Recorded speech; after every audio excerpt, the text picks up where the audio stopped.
and Snow, session 32.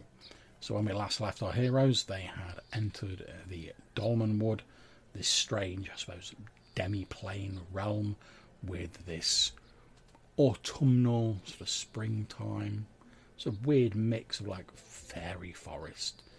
And when they entered, they came out of this strange doorway, this gate, a portal, if you will, of living trees. They eventually found their way to what appeared to be a large city with like a Castle Brackenwold. And as they were sort of like working their way around the outside, they found their way to the Poppycock Inn, which is owned by a wiry woman called One-Eyed Girl, has an eye patch, hence the name. And she has a young lad helping her run the tavern. They bartered for some rooms, bit of food, drink, etc., and then they settled down for the evening. So we basically pick up with you guys waking up the next morning. It's actually quite a sort of strange experience for you guys, because you're used to sleeping in like the cold of the Valconan winter, covered in furs, trying to keep your body heating as best you can.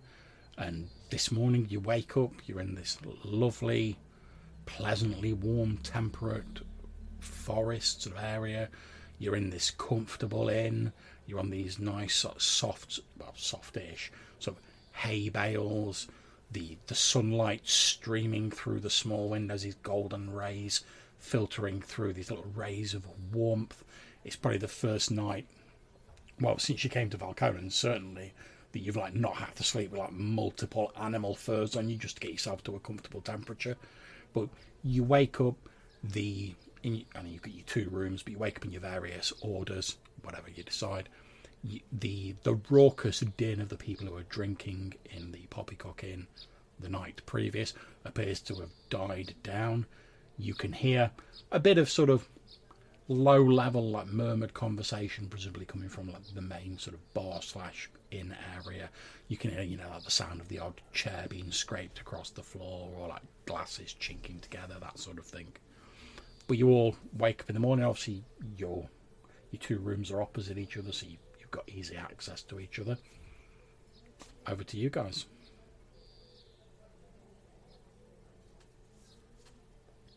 Well, I assume that me and Lan will be up fairly early because we won't be used to this warm sort of weather, and that it'll probably have woken us up.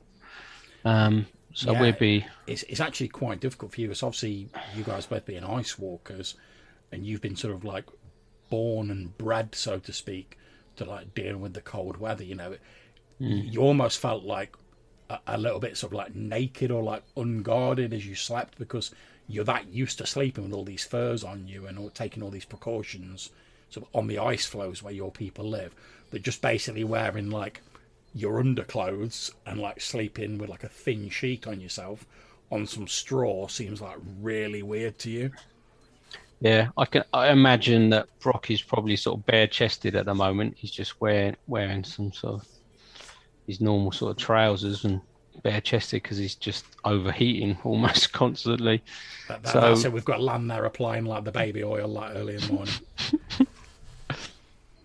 So yeah, we'll be knocking on the door trying to get these guys out. Yep. So we can make a start. So early morning, we're talking about the equivalent to like 8 a.m. basically in the morning. You guys hear a on the door. John, at the end of the last session, we did hear that there was a market in town, didn't we? That's correct, yes. Yeah. Cool. It was a daily market, you were told. Yeah. So when Brock comes in, I will suggest that we should check out the market and see if try and get a sense of the land and see if how obvious it is that there is or isn't magic users and magic people and users of the evil magics available, which might give us some insight of how big a deal it is to be asking the questions that we kind of want to ask about it. centuries old sword. So yeah, it's a bit. Obviously, you can do that. It's a bit of a strange experience when Brock first walks in, because obviously you're used to see. I mean, he's a big lad anyway, but like normally he looks even bigger because he's got like multiple like, layers of these big thick furs on. Whereas now he's pretty much like wearing like the He-Man loincloth and like his underclothes basically, you know, like, as much as you can get away with while still being like reasonably respectable. But it's probably the first time you've seen him like not covered in snow and like wearing like the pelts of like a dozen different animals. And Liberating. Ice walkers, they're not really known for being like squeamish or having like mores about like their bodies effectively. So the ice walkers will be like, oh, it's hot, I'm gonna take some of this off. That's all it is. Yeah. They're not sort of prudish, I suppose you could say. No. But yeah, you guys all convene. Like I say, you can hear, you presume, the sort of minimal staff of the inn, sort of like moving chairs and tables about and stuff like that, presumably collecting glasses. There's the odd chink of a tankard or whatever, but you guys are free to discuss whatever you want. No one's coming to like wake you up or arouse you.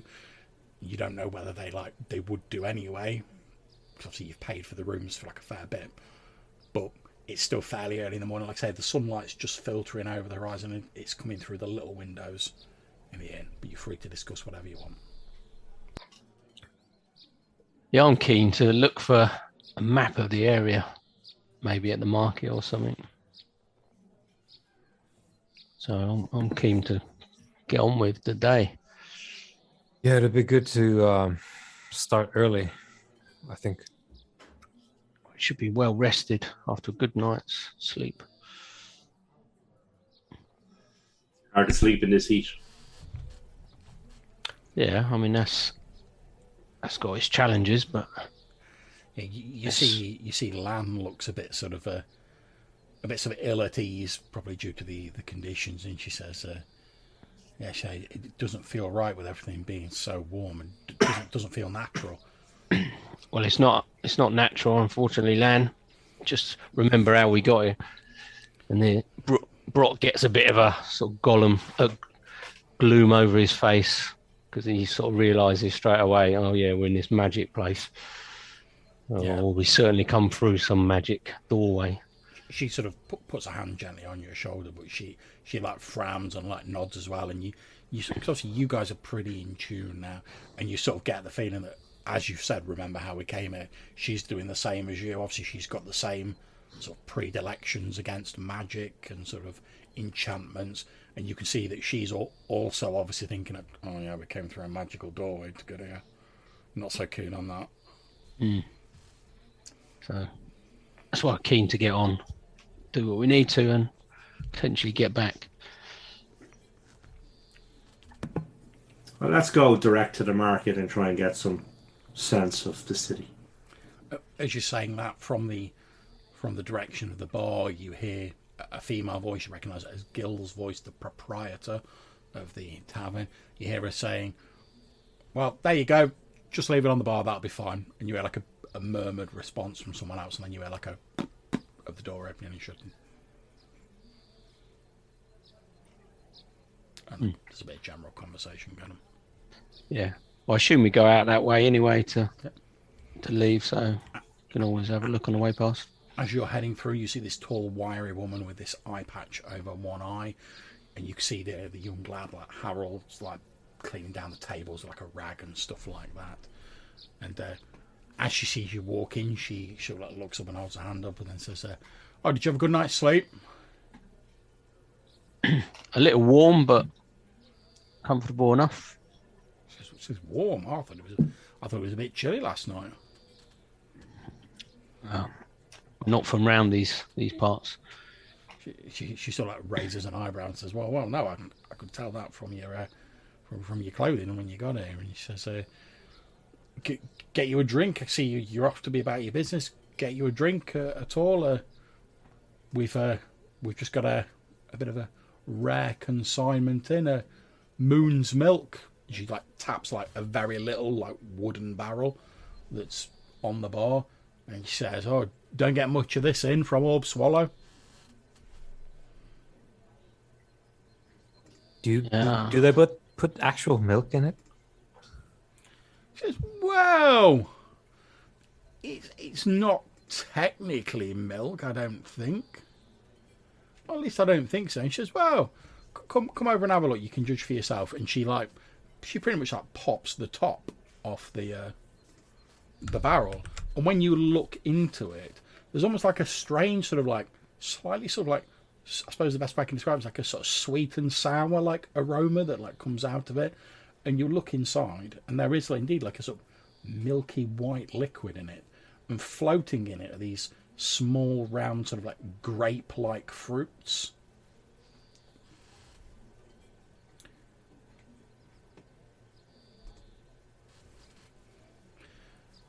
She says, "Yeah, if you want any, I'm afraid it's 2 silver pieces. Like I said, we don't get much of it.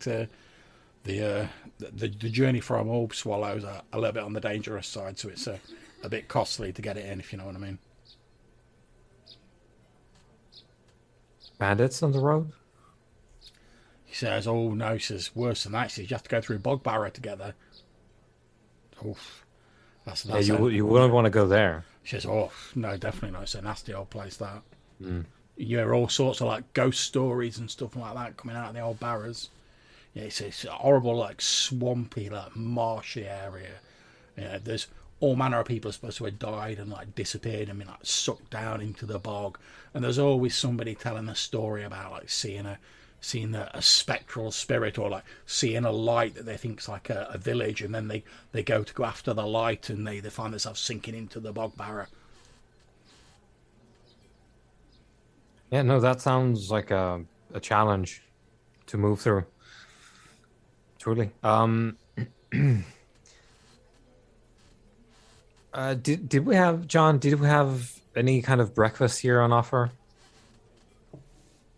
You've not been offered any specific breakfast. However, you were told that they did serve food in the morning. Yeah. So obviously you can easily like, ask. For Yeah. I'm contemplating currently, so I will ask. So, what do you have for a bit of bite to eat? Contemplating this or something else you might have. She says, "Well, I mean, it's a little bit early, but I suppose we can rustle something up. Yeah, we've got blood porridge. Could do a little bit of bubble and squeak. I think we've got a bit of fisher's gruel left. We could do some of that. If you maybe a little bit short of funds, we can do a bit of woad in the hole."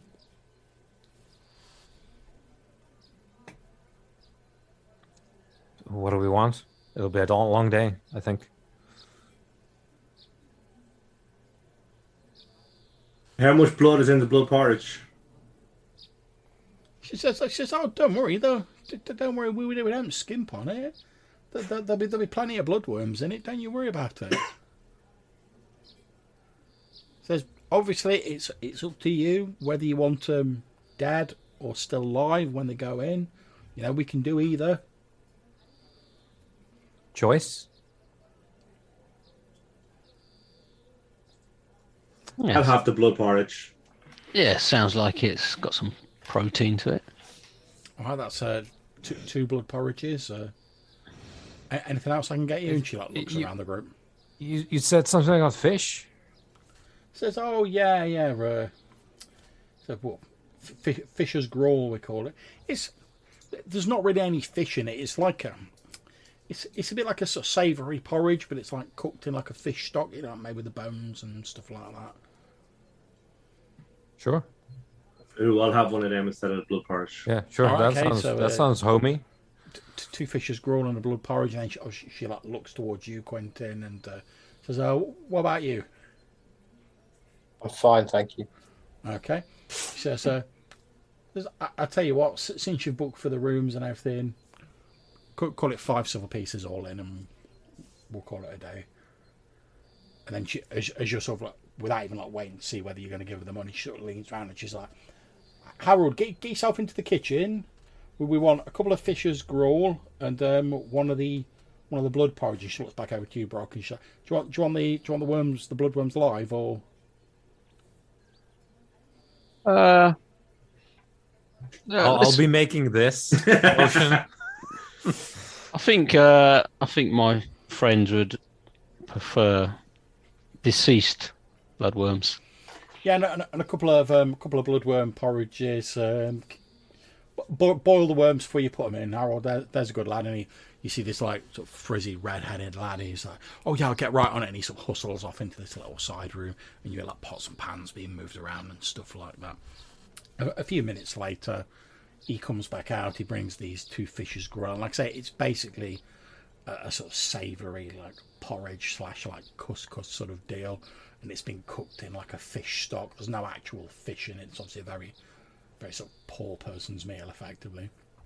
But it's hearty enough. It's filling, sort of sticks to your ribs, as the saying goes.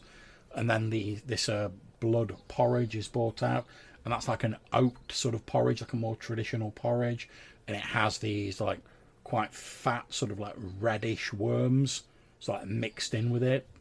Because of your request, they're not like moving or wriggling about, but they're like these big, almost like sort of like long leeches, these big fat sort of like red worms. And that's put down. He says, "Oh yeah, how much should I say? 10 silver." 5 we agreed on. That's right, 5 it was, yeah. And tell me, we're in the market for a guide who might help us through the city. Can you, someone? She says, "Oh well, I don't really know about anyone who'd be available as an actual guide.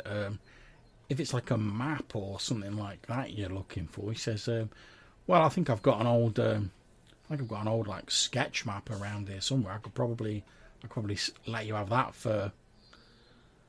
Let's see, how much did I pay for it?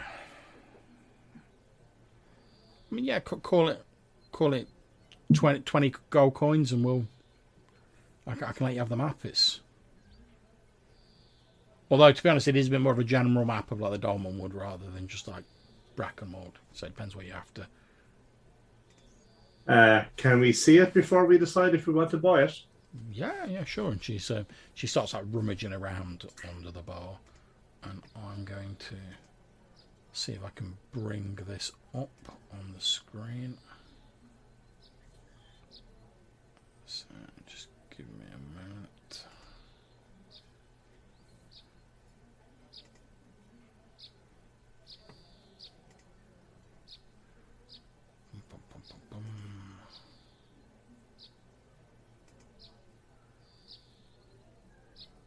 So I'm hoping you guys can see that. Yeah.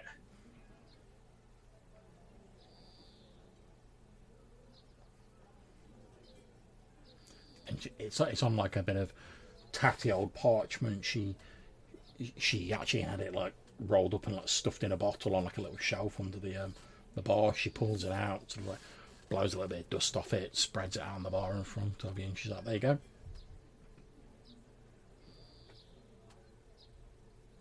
He says, "That's us down there in the bottom right, Castle Brackenwold, look." All right.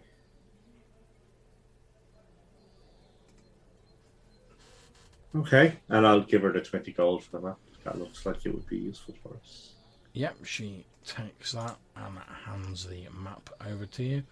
I will drop that into your inventory, Malcolm. So, why do you think there's 3 castles right next to each other here on the lower left? You wouldn't build castles like that in a war. Or for a war, rather. But what goes further? What goes further to the west? Is that some sort of boundary to another realm, or? Yes, as you guys are sort of like discussing this between yourself, Gil's just sort of like watching the conversation. She's doing a bit of cleaning of like tankards and whatever. And when you mention another realm, she looks like a little bit confused, but she doesn't say anything. he sort of says, "Oh well, I don't know about other realms, but with regards to the castle, well, it's because of the various lords that rule over different areas of the Dolmenwood." Yeah, so they want to have a higher wall than the next one. Well, they all have like their sort of ancestral seats, you know. They all, and obviously, you know what these nobles are like. They all want to look like the most noble, like the most in control. And he says, I mean, I know Lady Harrimore up in the north, near Fort Vulgar. I mean, I know she's got a big old place, Harrimore Keep. And then there's Lord Nodlock. He's got Nodding Castle. You can see that down there on the left.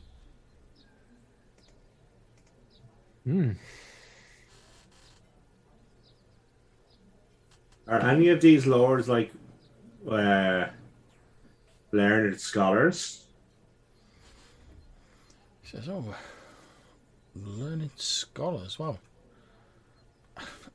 I don't know that I'd call them learned scholars. I know that Lady Harrimore is. I know she's hosted a lot of like what you might call like intellectuals and stuff like that. I know she's a big fan of the arts and, you know, men of learning. Whether she's learned it herself, I don't really know." And are there any learned scholars in the city?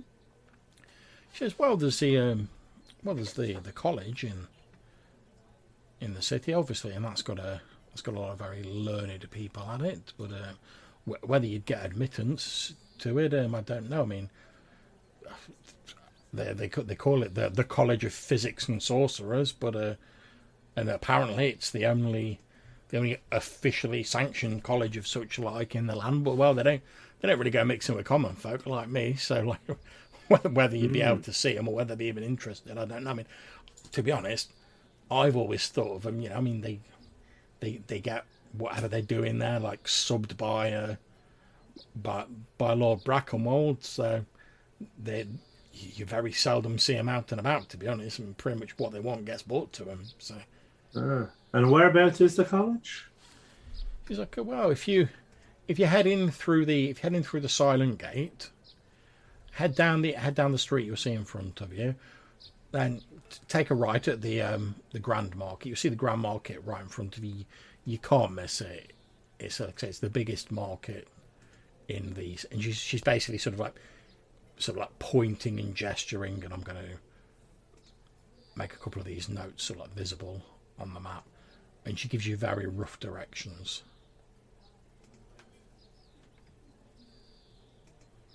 So she's like, "Oh, you head down the street, you see like the Grand Market, then turn right. There's a couple of inns on your way, but they're not very good. But you go past them, keep going. You see this big old red building with a lot of like weird like higgledy-piggledy like towers on it. That's the College of Physics and Sorcerers. You can't miss it. Giant red building. Like I say, as to how you'd even get an audience or get yourself in there, I don't know. I mean, I've got to admit, I'm not really a big fan of that sort of thing, to be honest. So I tend to keep well clear of that place. I always think, you know, putting that much magic in one place, I'm not sure if it's a good idea, to be honest. Or I can't say I'm keen. No, doesn't seem like a good idea. But we may stop by and see if there's someone there who can potentially help us. And then I'm assuming we can see the cathedral from outside, or that we'd have seen it on the way through because it's massive. But yeah, and you're also told, someone mentioned that the cathedral was doing like I think it was the previous one, yes. like a big sort of open house ceremony, whereas normally they're sort of quite closed off apart from to their congregation. Okay, so and what can you tell me about the cathedral? And is there a cardinal or a bishop or a brother or father or a... She says, yeah, there's a great many priests there. Although it's a little bit more communal. I don't know that there's any like one priest in charge. I mean, obviously, as we all know, and as any sort of science, but there's only one true God, and that's the centre for his worship in Brackenwold.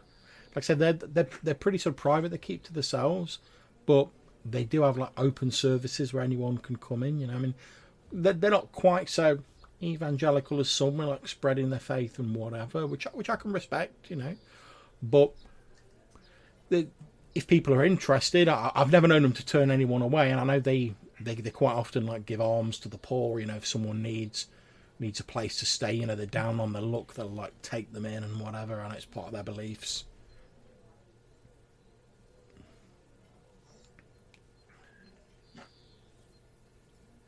And then, have you heard of the Droon? At which point, as you say that, like this look of like absolute horror comes across her face, and she's like, "Oh, you don't want to go like mentioning them. If you mention their name, it brings their attention down on you." She says, "Oh no, we refer to them as like the forest priests or the hooded men. We don't say their name. Oh, Okay. They're a weird, wild folk. Oh, you hear ever such terrible things about them. Always sacrificing people and all sorts of like pagan carry on in the woods and stone altars covered in blood and always wandering around these hooded robes covering their faces up." Oh. Okay. And are they near here? Or do you know where which part of the forest they are in? Well, the way I hear it is, I don't know if, sorry, obviously I've picked up on the fact that you're not from around here, but I don't know how long you've been in the Dolmenwood, but there's lots of these like big like old stones that are like scattered throughout the woods, and what I hear is that like the hooded men, they like watch over those stones and like protect them, and like all the sort of wilder places of the woods, you know, like the places off the beaten path that we tend not to go to, they protect those places. And when I say protect, I mean like protect. I mean, like, you know, people disappear if they get too close to like where they sort of tend to dwell.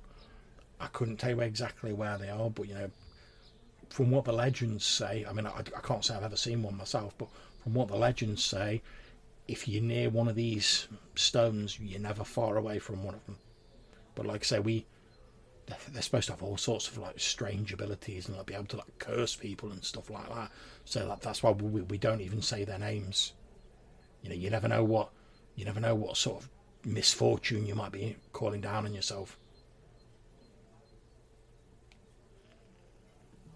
Perhaps we will avoid them. So.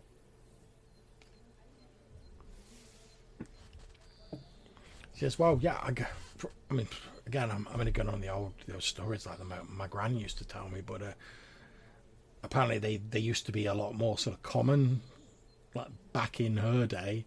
But you know, we rarely see them now, and like, whenever you do hear about them, it's always like, oh, someone knows someone who saw them, or like their cousin knew someone who saw them. It's never like, oh, someone bumping into one of them on the road or anything.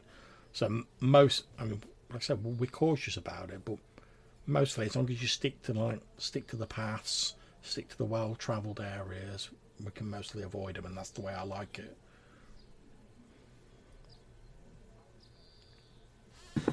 Cool, thank you very much. Now, am I getting you a drink of that Moon's Milk, or?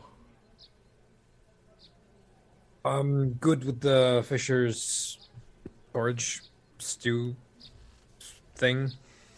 So. Oh, glad you're enjoying it. Maybe later. Oh yeah, well no, well you've paid for the rooms for a week, so you're free to come and go as you please. Of course. Unless I suppose the local connoisseurs dig in before we get back. But Well, yeah, I mean, I can't guarantee how long we're going to have it for. Like I say, we've only got this one little barrel here, but and it does tend to go pretty quickly. I mean, say what you want for like the Moss people, they do make a nice brew. Moss people, is it? Oh yeah, the mosslings or moss dwarves, as some people call them. Says yeah, they can be a bit irritating, especially the older ones. I mean, they talk ever so slowly, but and I've got to admit, I'm glad I don't do the direct bargaining with them. Put it that way, to get this, you know, we just buy it off someone who does. But yeah, they always seem nice enough. I mean, we don't get many around here. They tend to sort of stick to their own areas. They don't really come into like the towns and stuff like that. But yeah, whenever you see the odd one, they're a little bit strange, but they seem harmless enough. Mm-hmm. Just out of curiosity, what's the little bits floating in there? Is that like grapes? What's a grape? It's like a very small fruit. Oh, like a berry.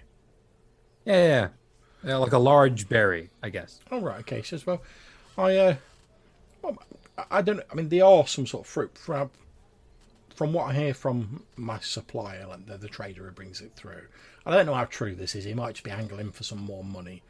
He's always trying to say how hard it is and trying to get his prices up a little bit. But you have to be a bit firm with him. But from He's going uphill both ways, right? Yeah, exactly. Yeah, I see. You know what I'm saying. But from what I gather, all of their brews, they're produced naturally. They don't use stills or anything like that. It's all produced naturally. They're pretty good with like plants and like herbs and stuff like that. I gather that this is supposed to be like the sap or like the milk. I'm not a gardener, of some sort of tree, and like these are the fruits from the same tree that are sort of left in the milk, and it like absorbs some of the flavour. So the longer you leave it, like the more flavour the fruits have in it.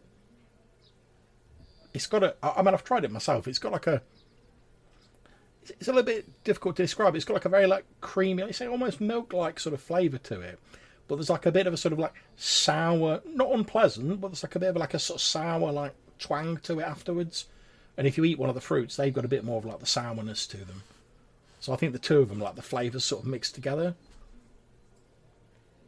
And he says, I mean, I'll be honest with you, it's not a terribly alcoholic drink, but you know, it gives you like this nice sort of warm sort of like feeling, which I quite like. I mean, if it were, I'd drink it more often if it wasn't so difficult to get hold of and so expensive. But I have a little nip every now and again. But obviously, most of it's got to go to the customers. You know, you've got to make a living, haven't you? Yeah. Speaking of, we should probably get going. Oh yeah, listen to me talking your ears off and keeping your ear. Yeah, don't let me keep you anymore. And then she like shouts to Harold and starts cleaning away your bowls and shit like that. And you're just about to turn and potentially leave to go on your way when the door to the inn bursts open and a very dishevelled looking man who sort of like stumbles in as though he's just about to like collapse or fall over, and he pretty much sort of like falls, half falls like onto the bar, sort of like grabbing hold of it with his hands, like sort of just next to where you guys are stood, and he's like, oh, drink, and he's like panting like he's really out of breath. He's like, oh, drink for the love of God, drink. At which point, Gil's like, oh yeah, of course. She like pours like one of like slightly less expensive like ales and like pushes a tankard towards him, and he picks it up like he's a starving man and it's the first food he's like seen in months. He grabs this tankard with both of his hands. You see his hands are like shaking, and he like picks it up and he pretty much like drains it in a one, and there's like foam dribbling down the side of his mouth around this tankard. Then he sort of slams it back on the bar and he's like and you see he's taking like deep breaths trying to get his breath back, because you guys are like literally right next to him. You can see that as you sort of look over, he looks like absolutely exhausted. He's got like dark rings under his eyes are bloodshot. You can see numerous sort of little abrasions where it looks like, you know, like he's run through trees and like the branches are like as he's run through. And as he sort of sat there, you can see like he's got like a bit of a sort of shake to him, as though he's he basically looks as though he's about to collapse at any moment.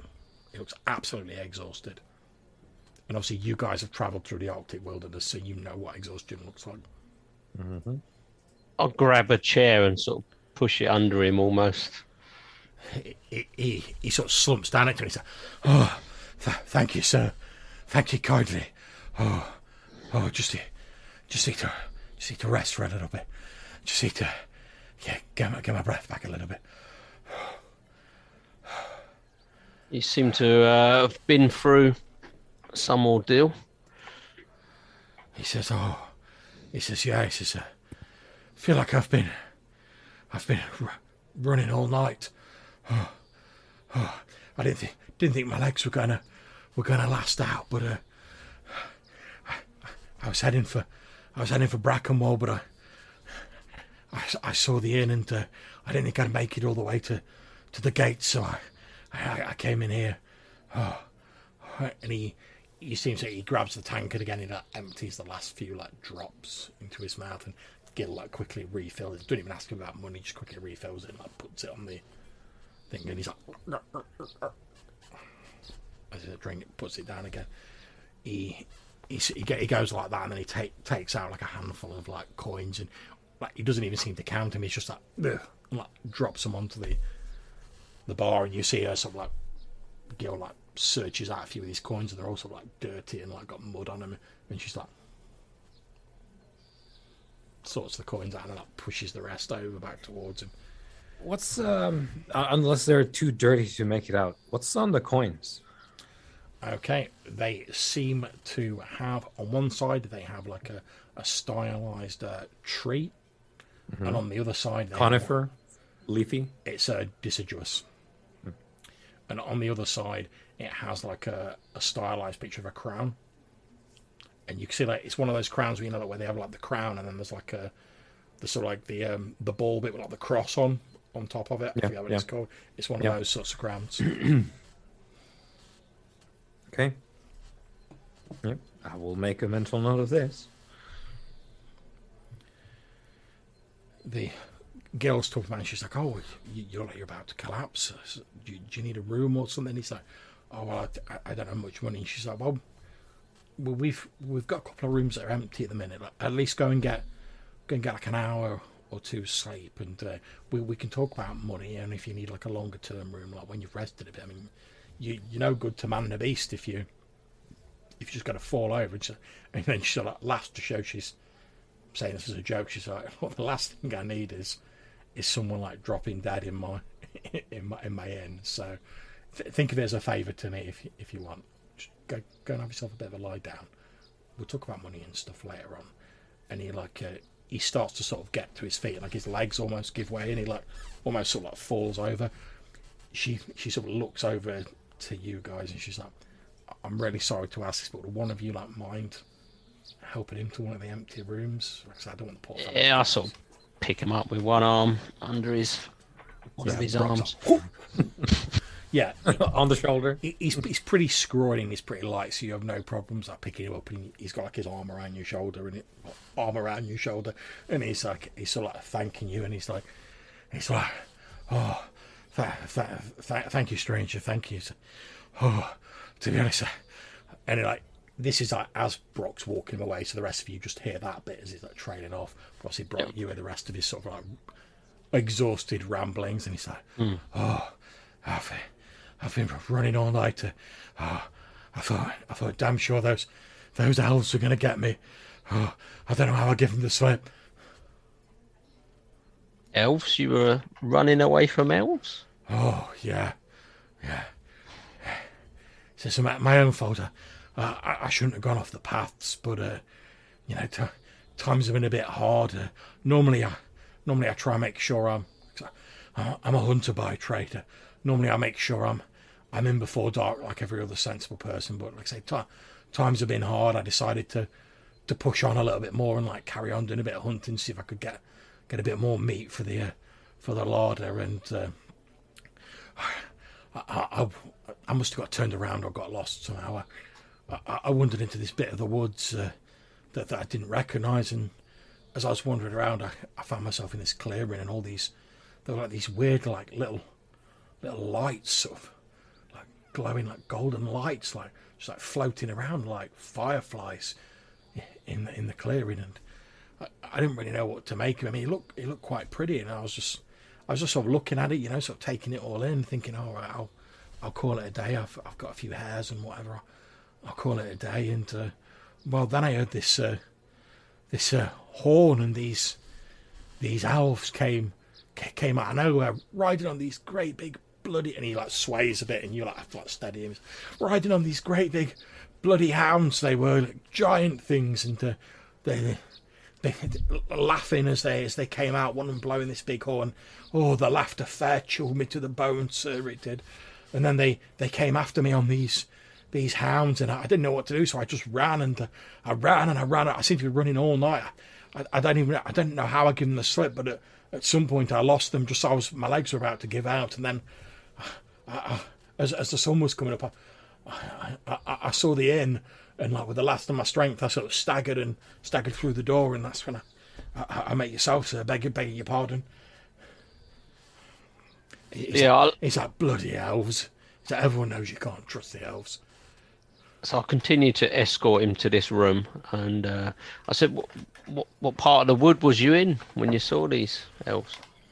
He says, "Oh well," he says, "I don't rightly know exactly, because like I say, I'd got a bit turned around, but I think based on where I ran, because obviously I pretty much ran in a straight line. I think it's probably maybe a day or two away from here, like to the north."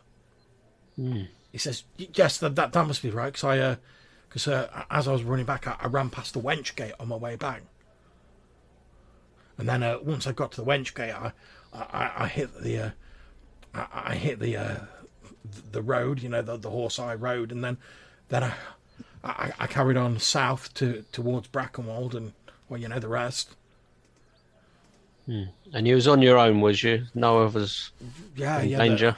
I was on my own. I've got like a little place just off in the woods. I suppose you might say it's a bit of a lonely life, but you know, I like it. No one bothers me. I don't bother anyone else. I set up a few like traps, you know, catch a few hares, bit of rabbit, and I mostly keep my nose clean and support myself like that. I mean, I don't take too much, but yeah, he says, "Oh," and then worst of all, look to run into child stealers like that. Nowhere seems safe nowadays. No, certainly not.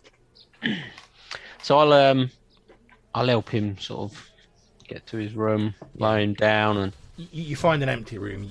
You lay him down, and he's like, "Oh," he's like, "Oh, thank you again, Stridge. I don't know how to thank you." He says, if old Crump can ever do anything for you, just say the word." But like before you say anything, he's like, "Yeah, Crump." Okay. Yeah. So I'll make my way back to the group. I'll shut the door, obviously, behind me. And, yep. You can hear him sort of snoring softly as you walk away. And I'll relay the information to the rest of the group that the elves to the north, and he mentioned child sort of stealers or kidnappers, whatever term he used. Gillo's sort of still stood there. He says, "Oh well, yeah, he'd mean the elves when he says that." So yeah, make that as you want, and I'll obviously mention the clearing with the lights as well. But I'm intrigued to speak to these moss dwarfs again. They seem to be quite knowledgeable when we met them previously. Yeah, that is a fine place to start, I think. Malcolm? Quentin, any? Yeah, definitely a fine place to start. If we can find them. What is the name of your trader who brought you the milk? Moon milk? She says, "Oh, the moon milk." She says, "Oh, it's Samuel." And do you know where we might find Samuel? She says, "Well, see, he was here not long ago, like this morning, so he'll probably have gone to the market to do a bit of trading. I mean, I don't know to get around, but like I did a few like favours for him back in the day. So when he's coming into Brackenwold to like sell his wares, so to speak, he stops off here first. I slide him a couple of drinks and a bit of food, and in return I get like the first look at what he's bringing in. You know, so I get a chance to like grab a few choice little bits like this moon milk. But then after that, he normally takes the rest on to the market. Ooh. Well, we're going there anyway, so let us see if we can't find him. So Yeah, we get a bit of a description of him, yeah. Yeah, no problems. She says, "Well, you tell him old Gil sent you, and he's a little bit gruff, and like I say, he likes his money a little bit too much for my liking. So don't let him gouge you for anything." We definitely won't. Okay. Let's get down to this market. Okay, no problem. So you guys presumably head towards like the nearest gate to get into the walled town, which is the Silent Gate. So I'll just move you over there. There we go. Okay, so as you approach the Silent Gate, you can see it's this large stone gateway. On either side of the stone gate are these quite large, I mean we're talking like 10-12 foot statues of like stone angels. They're sort of stood there with their hands held like that, a very peaceful, serene look on their faces that are lifted slightly up. Their wings, which are quite well carved, you can see all the feathers on the wings are like folded behind them, and they're sort of stood there and they're in contemplation at the side of the gate. As you approach, you can see there appear to be like half a dozen of these, like you presume like Brackenwold guards, like you saw at the other gate. You see the gates are actually open. There's like a few people like wandering in and out. They're just sort of like watching people as they go in. They don't really seem to be like stopping people in and questioning them or anything like that. You sort of get the feeling that it's pretty common for people to be like coming and going through the gates. I'm going to ask, can one of you please roll me a d6? Nothing bad. If you get a 1 or a 2, one of the guards is going to take a bit of an interest in you because you're like dressed in an uncommon fashion for the area. 4.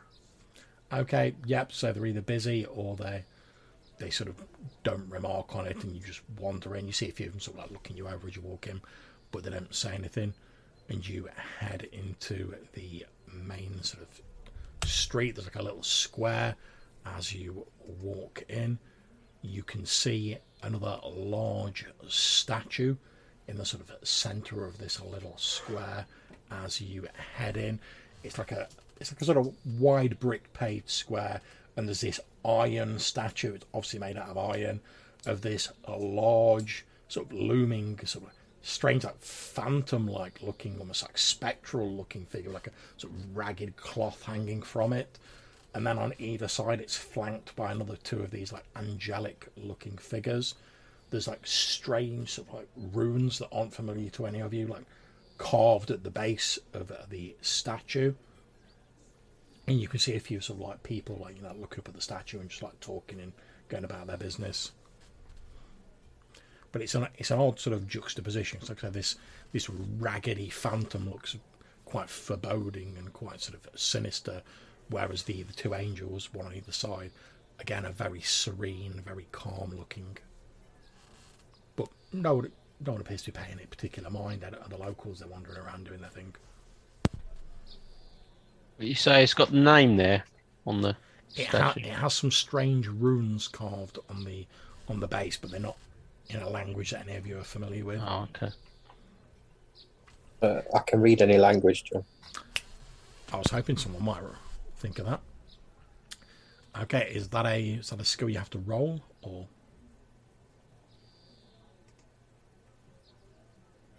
Yes, mate. Okay, so you're going to make a roll for that.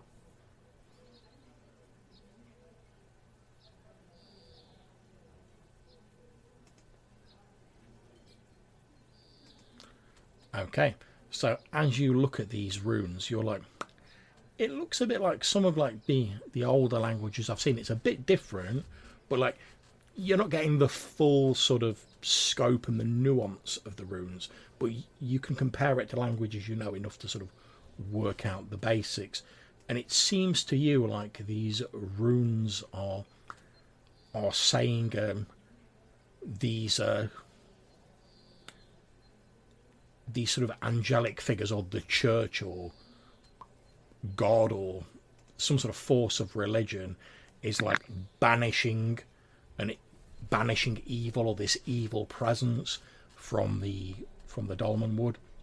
And there's a word on there which you think is a name based on how it's set up that says Atanui. Well, you think it's a name due to how it's in the runes, but it doesn't. And you can see it's like under the ragged figure, but the name obviously doesn't mean anything to you, but you know it's a name. Atanawi.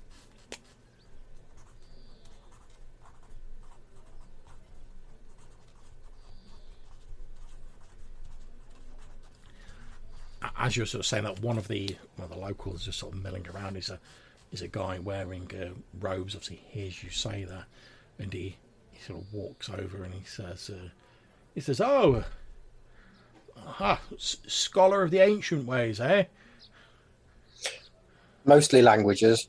Oh wow, it's a noble field, and no mistake. He says, "Well, sure, you're quite right. This shows the alliance of the nobles and the church driving the Nag Lord and his forces back to the darker places of the Dolmenwood."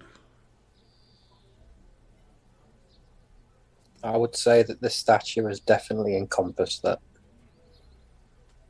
He says, "Yes, well, no one's exactly sure about whether Atanwi, of course, being the one of the many names of the Nag Lord, but no one's quite sure whether this formless creature of chaos," and he gestures at the raggedy phantom, "whether this represents Atanwi itself, or whether one of his many chaotic offspring." But it's the statue's been here since since the first alliance of the church, the nobles and the forest priests. You know, driving winter out of the forest and all of that sort of thing. Yes, yes. Anyway, I can't stop around, but yes, always a pleasure to see another man of learning in the city. Have a pleasant day. And he sort of like wanders back off into the crowd. And you, sir.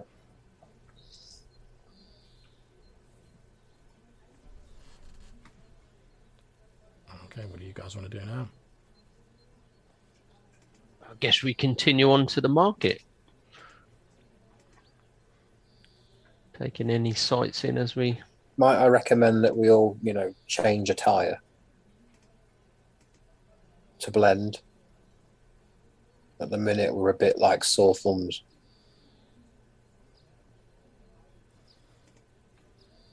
What is the attire?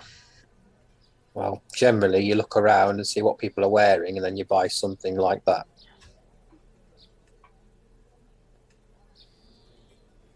And how do we feel about leaving our things behind?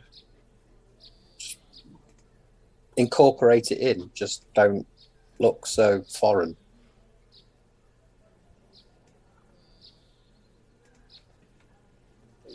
Right. Yeah, I mean, Brock's quite happy to stand out. He ain't got a worry in that nature.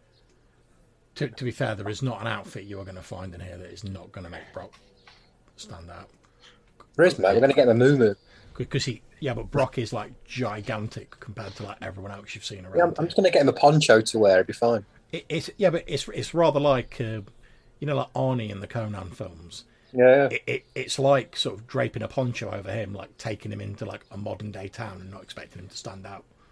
I thought it was the sort of pale skin that would stand out the most. Well, that as well, yeah. But anyway, Even if it's just a layer of dirt, we'll think of something. That's true, yeah.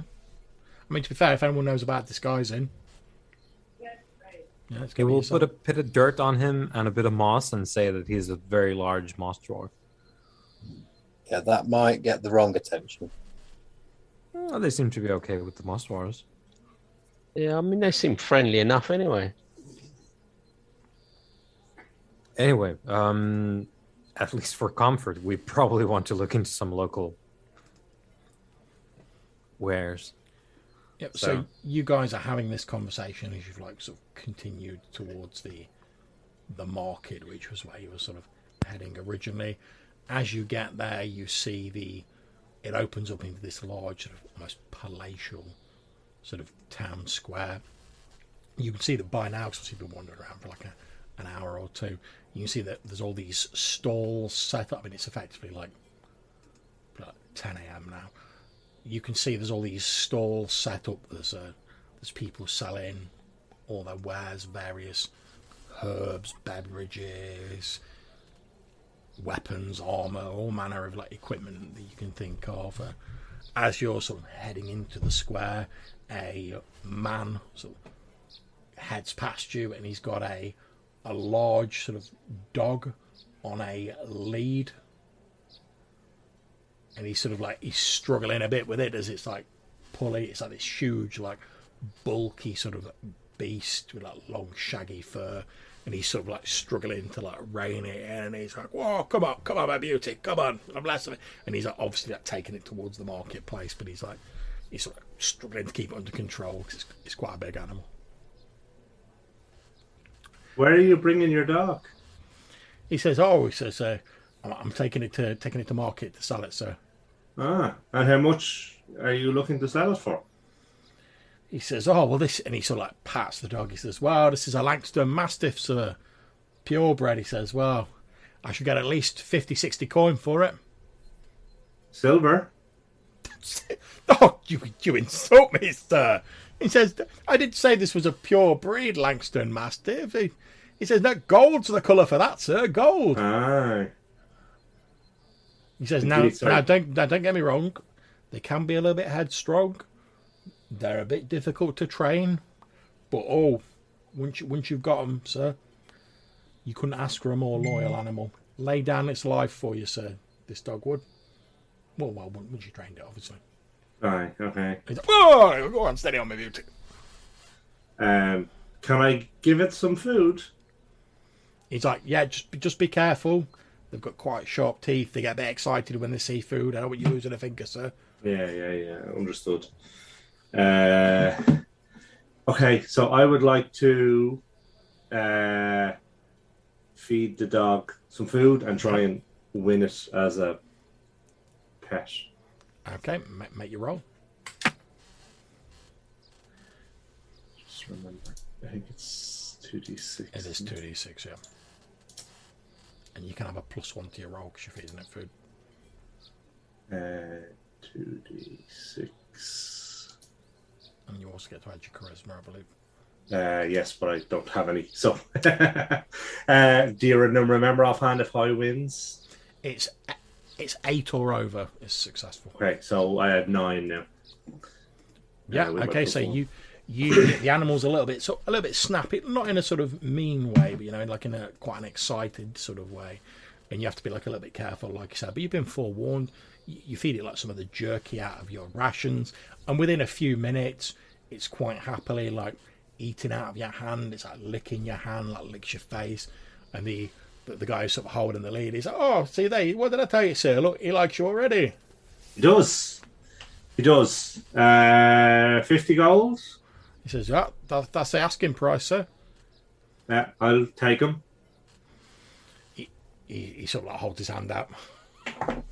And I'll give him the 50 gold. And He takes 50 gold and he like slaps the lead into your hand, and he's like, "Well, there you go, sir." He's like, "Pleasure." Okay, He's does- like, Does he have a name? he says, "Well, I mostly just call him Dog. It's up to you what you want to call him, sir." Says, Dog will do. I breed him for selling, sir, not for Yeah. keeping. Indeed. Well, thank you very much. I've always wanted a... What you said he was a Lancaster Mastiff? Langston Mastiff, sir, purebred. Lancaster. That's the...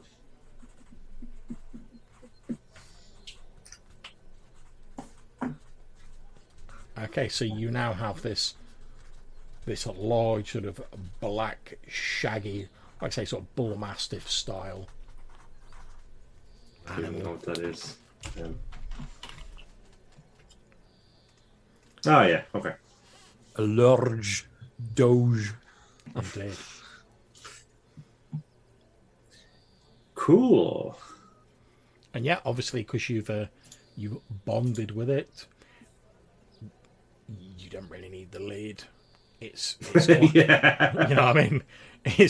He's been struggling to get it to this thing, and you're like, oh, I've fed it a few biscuits, and like it's fucking happy as Larry. It's like sat there wagging its tail, like tongue hanging out. Yeah, so I'll take the lead off it and I'll have it follow me around. Yeah, I'll look. no problems. You like sort of click your fingers a few times, and it wanders at heel. Nice. But more importantly, what are you going to call your doge? I'm kind of thinking I might just call it dog. Nice. Go with that. Dog.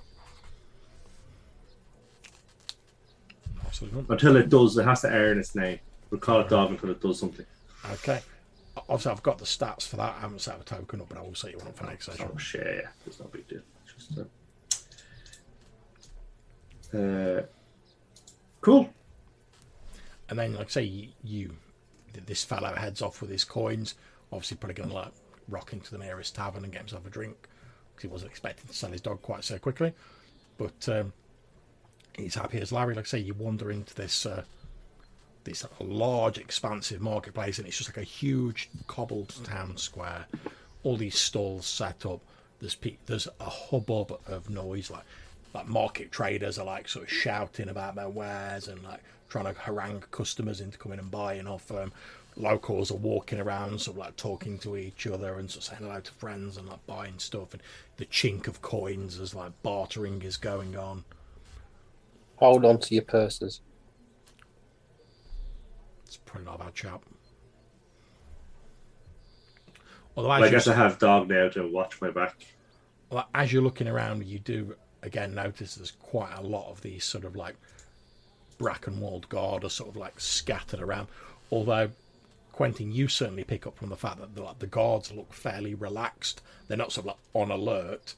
So, given the sort of arenas you move in, you probably guess that there's maybe not too much trouble here because like they're just sort of like looking around and sort of like relaxing. They're not like, oh, we've got to be ready for like pickpockets any moment. Like get the swords and spears ready. They're just sort of like relaxing and chatting to like the locals and just occasionally like just having a bit of a look around. But everything seems quite peaceful, seems quite nice. It's a little bit more active than the other parts of the city you've wandered through. You get the feeling that like it seems to be like a hub of like local sort of town life. You know, like there's people who are on in buying stuff. They've just like met up with people here and they're just like chatting to them. If you wish to buy any equipment here, any like normal equipment that you can buy off the normal equipment lists for Old School Essentials is available here.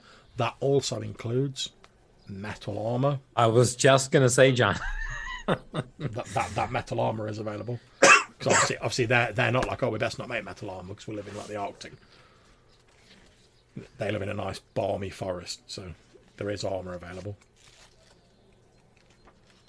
And how much is like a local set of clothes? I would say if you're just looking at like peasanty like gear, you could probably just like chuck one gold piece and get like enough for all of you. Okay. If you're just looking for like just stuff we can like throw over and it's just like simple like trousers and like shirt, that won't cost you much. And I guess we probably also you might need to buy a couple and stitch them together for Brock though. Yeah. So unless he's going to go like Lou Ferrigno on it, like. So we'll do that, but I think we might also get some upmarket clothes that might help us fit in at the college. So I guess not quite noble, but like kind of high-end merchant clothing. Yeah, I would say. I mean, like I say, it's not like high noble stuff, but like if I'd say maybe if you chuck like 20 gold pieces in, that'll sort you all out some like slightly more upmarket clothing. So like you say, people might think you're like a trader or like a merchant. You wouldn't be mistaken for a noble. But Yeah. Yeah, don't worry about Lan and Brock for that. We won't be going in there. you notice as you're sort of walking around, like quite a lot. There's quite a lot of sort of like glances being thrown, like yours and Lan's way, like Brock, because obviously, although you all sort of stand out a little bit because of your clothing, but like say your pallid complexion, obviously the rippling muscles and being like 8 foot tall and whatever as well. Like there's a lot of people sort of like looking over, like obviously like not having seen anyone who looks like you before or Lan. So there's a lot of people. So no one really says anything. No one's like, "Oh my god, let me go over and like shake the hand of the giant man." But there's a lot of people who sort of like look over, like look curiously in your direction as you're sort of like wandering around. Yeah, I sort of smile if anyone looks sort of directly my way. Has anyone copped that I look different? How are you attired when you first go in there? Because obviously we know you've got elven blood, but how prominent and how noticeable is your elven heritage? So I guess I'd been wearing a hood because it could be wicked cold in Valconin, and that probably hasn't changed. But my face is tattooed. I think as you're wandering around, you probably see there's a fair few other people. I mean, not saying tattoos here, but there's other people around with like tattoos. I mean, not so much the facial stuff, but there's other people around with tattoos. So you might get a couple of glances, but like no one's like, "Oh my lord, it's an elf." But yeah, there's probably a couple of people looking because of the tattoos and you're wearing a hood. But like again, it's more just like slight curiosity, like with Brock and Lan, rather than like anything you need to worry about. Okay. Obviously, Well, if you take your hood off and like the outfits come out, that might change. But yeah. Well, I definitely won't be doing that anytime soon. No, the elves seem to be quite frowned upon. Yeah. that last guy's reference. Cool. So I would also like to look for knowing a small bit about magic from my elven culture. I'm kind of looking for someone who's selling, like, I don't know, magic books or like stationery type stuff, or anyone who might look like there might be like a have magical connections, for want of a better expression. okay, the nearest you find to, I mean, it's not magic, but the nearest you find to anything magic is there's people selling like quills and scrolls, and like empty sort of like journals for people to write stuff in. There's no like people selling actual like magic items or anything like that. Yeah. You do see that a lot of the people who are selling like the scrolls and the more academic, I suppose, sort of inclined goods, they look like a little bit more well turned out. You see like quite a few of them appear to be wearing like fairly similar looking sort of like dark greenish robes with sort of like fancy golden embroidery on it. Okay. So I'd like to approach one of them, and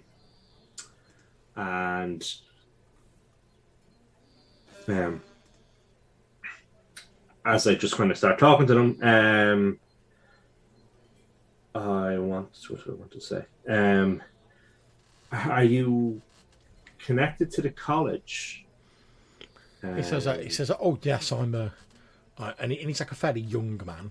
He says, "Oh yes, I'm one of the juniors at the College of Physics and Sorcerers. Oh. It's part of the duty of all of the juniors that we sell such items as these." And he gestures to the scrolls and whatnot. We sell such items as these to recoup some monies to pay for those members of the college who are maybe struggling a little bit, and to help with the upkeep of the building, etc. Okay. Every student of the college does this on a market day. Okay. I mean, and he points out a few others with like similar robes on his eyes. You can see there's a few of us here this morning. Yeah. And tell me, how hard is it to get into the college as a junior? He says, "Well, obviously you have to have a certain amount of talent, whether that be of the medical or the more arcane variety. Normally you have to have a letter of recommendation from someone in good standing. Obviously there's a reputation of the college rests on all of its students and their behaviour, so you would need a letter of introduction from someone in good standing, either an existing non-junior member of the college itself, or a noble or someone of suitable of high standing, and you would be expected to demonstrate that your talents are of a suitable level before one of the masters of the college, before they would accept you in for a sort of a probationary period, during which you'd be expected to do things like this, like we're doing now, and generally help support the college. After that, you'll be moved on to your studies proper, and you would be entered into a full curriculum. I can't tell you a great lot of details about that, because as you can see, I'm a junior member. I'm hoping to start my full curriculum, my full training soon. But I've spent the last few months doing this, and helping out, with the maintenance around the college and stuff like that. And tell me, if you were trying to solve a magical mystery, which of the masters would be best placed to assist? He says, well, it would depend entirely upon the nature of the magical mystery. You see, when you start off in the college, you have like a general sort of education at the start. Then as you progress and you become more senior, you start to specialise in your particular area of interest. So all of the masters, they have their own area that they specialise in, and they tend to sort of stay out of each other's way, I suppose, in academic terms. But yeah, it would depend on the nature of the magical mystery, really. Indeed. And tell me, if I was looking for a magical artifact,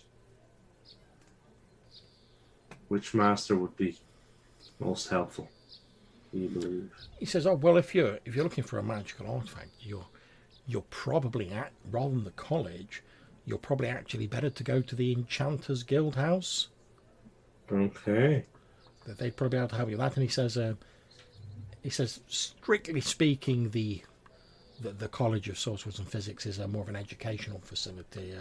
The Enchanters Guild House is the only commercial guild of arcanists. He says, and he sort of like points over to the west, and he says, you see that strange building over there? It looks like someone's jumbled together several buildings and just sort of like crammed them into one without any thought or sort of plan for it. He says that's the Enchanters Guild House. Okay. And tell me, if I'm looking for the history of a particular enchanted item, is that the Enchanters Guild, or do you think that might be one of the masters of the college? He says, I certainly think you'd probably be better with the Enchanters Guild House for that. Okay.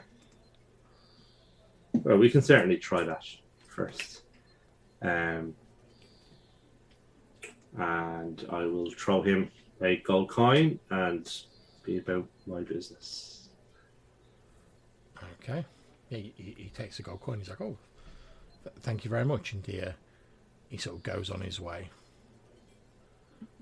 And hopefully if my thing has stopped shitting the bed, there we go. I've just... Number 12 on the map is the Enchanters Guild House. Okay. Awesome. Is there anything else in the market that stands out as being like Unusual? Unusual, yeah. Okay.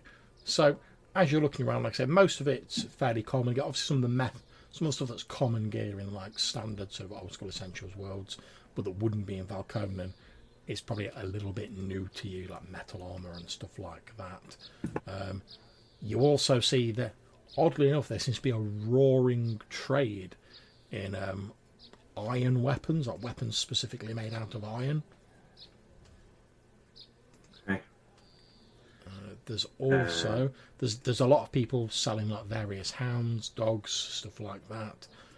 There's various beverages, spirits, wines, etc. on offer, food, stuff like that. There's people selling pipeweeds, mushrooms, herbs. Is there anything that we might associate with moss dwarfs? Roll me a d6 and tell me what you get.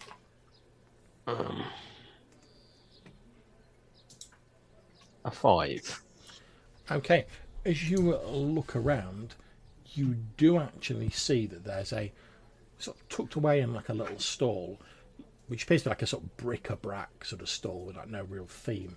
You do actually see there's what appears to be a sort of suit of armour, and at first you're like, oh, it's some sort of like leather armour. But then if you happen to like wander closer and have a look at it, you can see that it actually appears to be made out of like pine cones, but they're sort of like threaded and woven together over this like inner sort of cloth garment.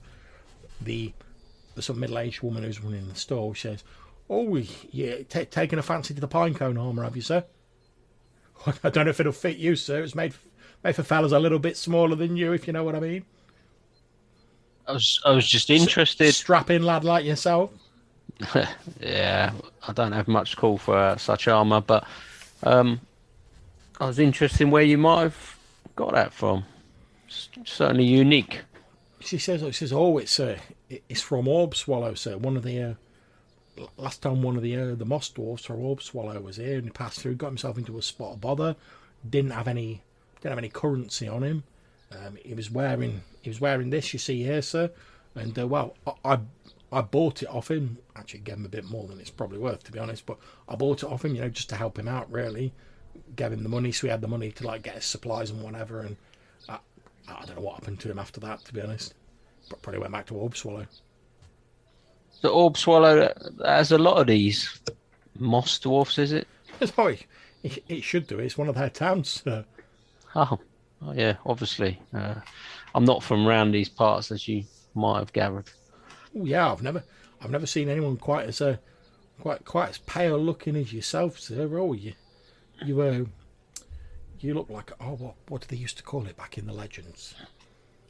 Snow. You're the colour of snow. Yeah, it's a bit colder where I come from. So yeah, but it's very interesting. Let me asking, sir, whereabouts are you from? So I'll just give her the direction, which is like northwest, isn't it? Yeah. I'll just say far to the northwest. She's like, "Oh yeah, I've heard the northern lands get a bit cold." Yes, certainly do. Yeah, I think you're better to stay here. It's quite nice. She's Nice like, and comfortable. "Oh yeah, I'm quite comfortable here. I'm not saying I'm making a killing, sir, but I make enough to see me by, and well, it's nice. You meet a lot of interesting people passing through here, so it's nice to chat to folk." Yeah. It's a nice little stand you got.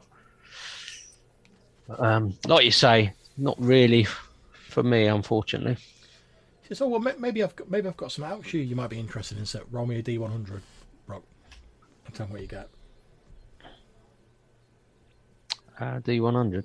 Yep. 60. Okay, so let me just consult my table. Okay, so she pulls out what appears to be like a small, it almost looks like a lump of coal at first, like a little sort of black stone, but it's mostly rounded, but there's like a slight point on one end of it. And she says, "Oh, have a look at this then, Sue." And she puts it on the table, and she like spins it round. And at first it's just like spin around. Then as it slows down, it stops, and you notice like the point of it is pointing towards where the sun is. And she's like, "Oh, go give it a go yourself, sir." Okay, I'll give it a bit of a spin. You spin it again, and as it comes to a stop, again the point is like pointing at the sun. And she said, "Don't matter how many times you spin it, sir, always stops with a point towards the sun. Ain't that something?" Okay, that is quite unusual. "Oh yeah, well, we get all sorts coming through Brackenwold, and like quite a lot of them, they've got stuff to sell, or they found stuff in the woods, and they want to sell it, and well, some of it I buy up and I pass along to other people."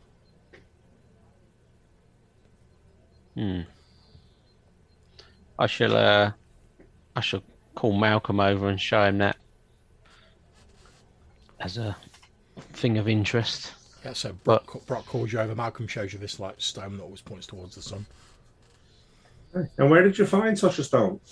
She says, "Oh, let's see. It was a fella a while back. I forget exactly where he said he found it, but he was he was farming some of the fields around that Brackenwold, and he got churned up when he was like ploughing his field. And first he thought it was just a stone, but when he like threw it down, he noticed that it like the point pointing towards the sun. He tried it a few times, and then when he came in to like sell some of his other stuff, he brought it with him.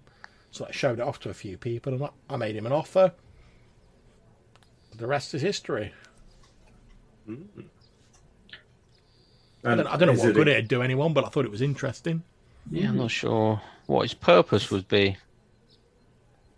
That's why you've got me, sir. I'm a simple market salesman. I guess if it's early in the morning or late at night, you'd get a direction from it. If the sun always rises and falls in the same. Or that you were on the ground. And tell me, how much is the stone? She says, "Oh well, I'll let you have it for a gold piece, sir." Well, for that price, it seems like for a novelty. I'll buy it for my friend.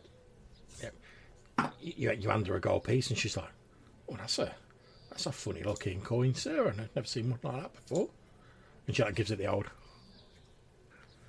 She's like, "Oh, That's the finest gold. She says, "Oh yes, it seems all right. I've just never seen a design like this before, but well, right you are, sir." And she like slides a stone towards you, and feel free to add it to your carrot sheet. You've got a stone that always points towards the sun.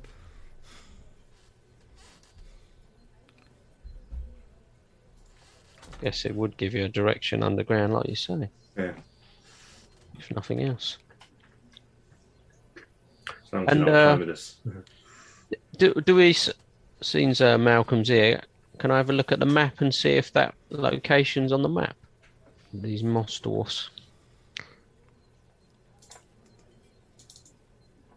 Oh, Orb Swallow? Hmm. Yeah, that's just north of us, just north of where we are. Oh, that's cool. Okay. But we have to pass through. That's where she said we had to pass through something scary to get there. So I think we should find Samuel and work out what's between here and there. Oh, yeah, I see it.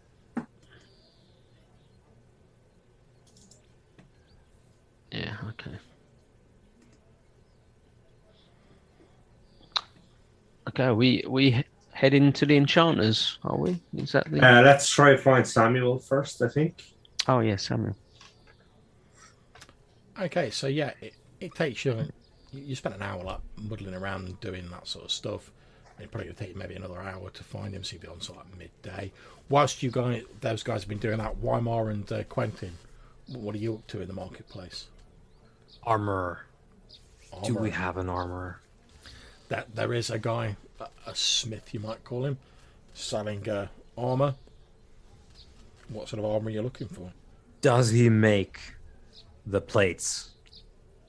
Are you asking if he makes like suits of plate mail? Yeah. He does indeed. For the princely cost of 60 gold pieces. Yeah, I was looking to get one of those, and I will offer him a carnelian in trade, and I will in fact ask for a bit of gold back if he has any for it. For it is a 100 gold piece. Yeah, Gem. that's fine. Deduct that off your character sheet. He gives you the gold back. That's fine. Yeah. Gives you So the change. yeah, I'll I'll, stick some plate on your sheet. yeah. And then I wanted to go and as you do, like when you're first in town, like the first morning, you go to the market, you buy plate mail, then you buy holy water and garlic immediately afterwards for later. Oh yeah. Who doesn't do that? Yeah. So that's what I'll do with the rest of my carnelian funds.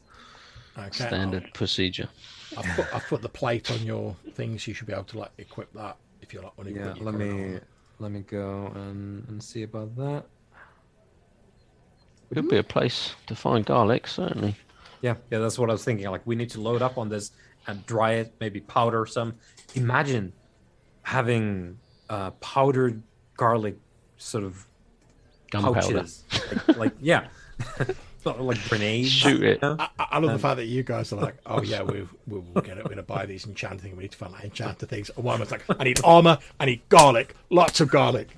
Rub the garlic into my plate mail. Yeah, I'll make the the fucking The garlic mail. the underlayers. It's just garlic. That's it. But yeah, garlic's readily available. It's like 5 gold pieces a bushel. Yeah. So pretty much buy as much of that as you want. Yeah, so I'll do they. It's probably not in the market though, but I will pop by the cathedral and see about some water that has perhaps been blessed. There is. Well, you're just gonna like wander down to the cathedral. Yeah. Yeah, no problems. That's absolutely fine. Is this During our before or shopping after spree? you've like plate armored yourself up. This is afterwards. Okay, no problem. So you've full plated up. Yeah. You strut down to the cathedral. You see a lot of robed like priests, wearing sort of like light whitey green, sort of minty green like robes. They're all sort of wandering around. You can hear the sound of like choral singing inside. There's people going in, coming out. You can hear like prayers being said, etc. As you head in, there are obviously like stone fonts in there with like water in that you might presume is holy water. So I'll get like a priest and put in a donation of 25. Okay, so the priest comes over and he's like, yes, my son, how can I help you? I would like to ask for a skin of water, perhaps with a blessing said over it. For I will encounter things that would find such water detestable to the extreme. He says, well, my son, it's somewhat of an irregular request. We don't normally trade in the blessed waters that we use in our ceremonies. Indeed, I am an irregular man. Yes, I can see that. My son. Oh, pardon me. It is new. I fancied putting, and I'll take the helmet off. He says, tell me, how long have you been a member of the Church of the One True God?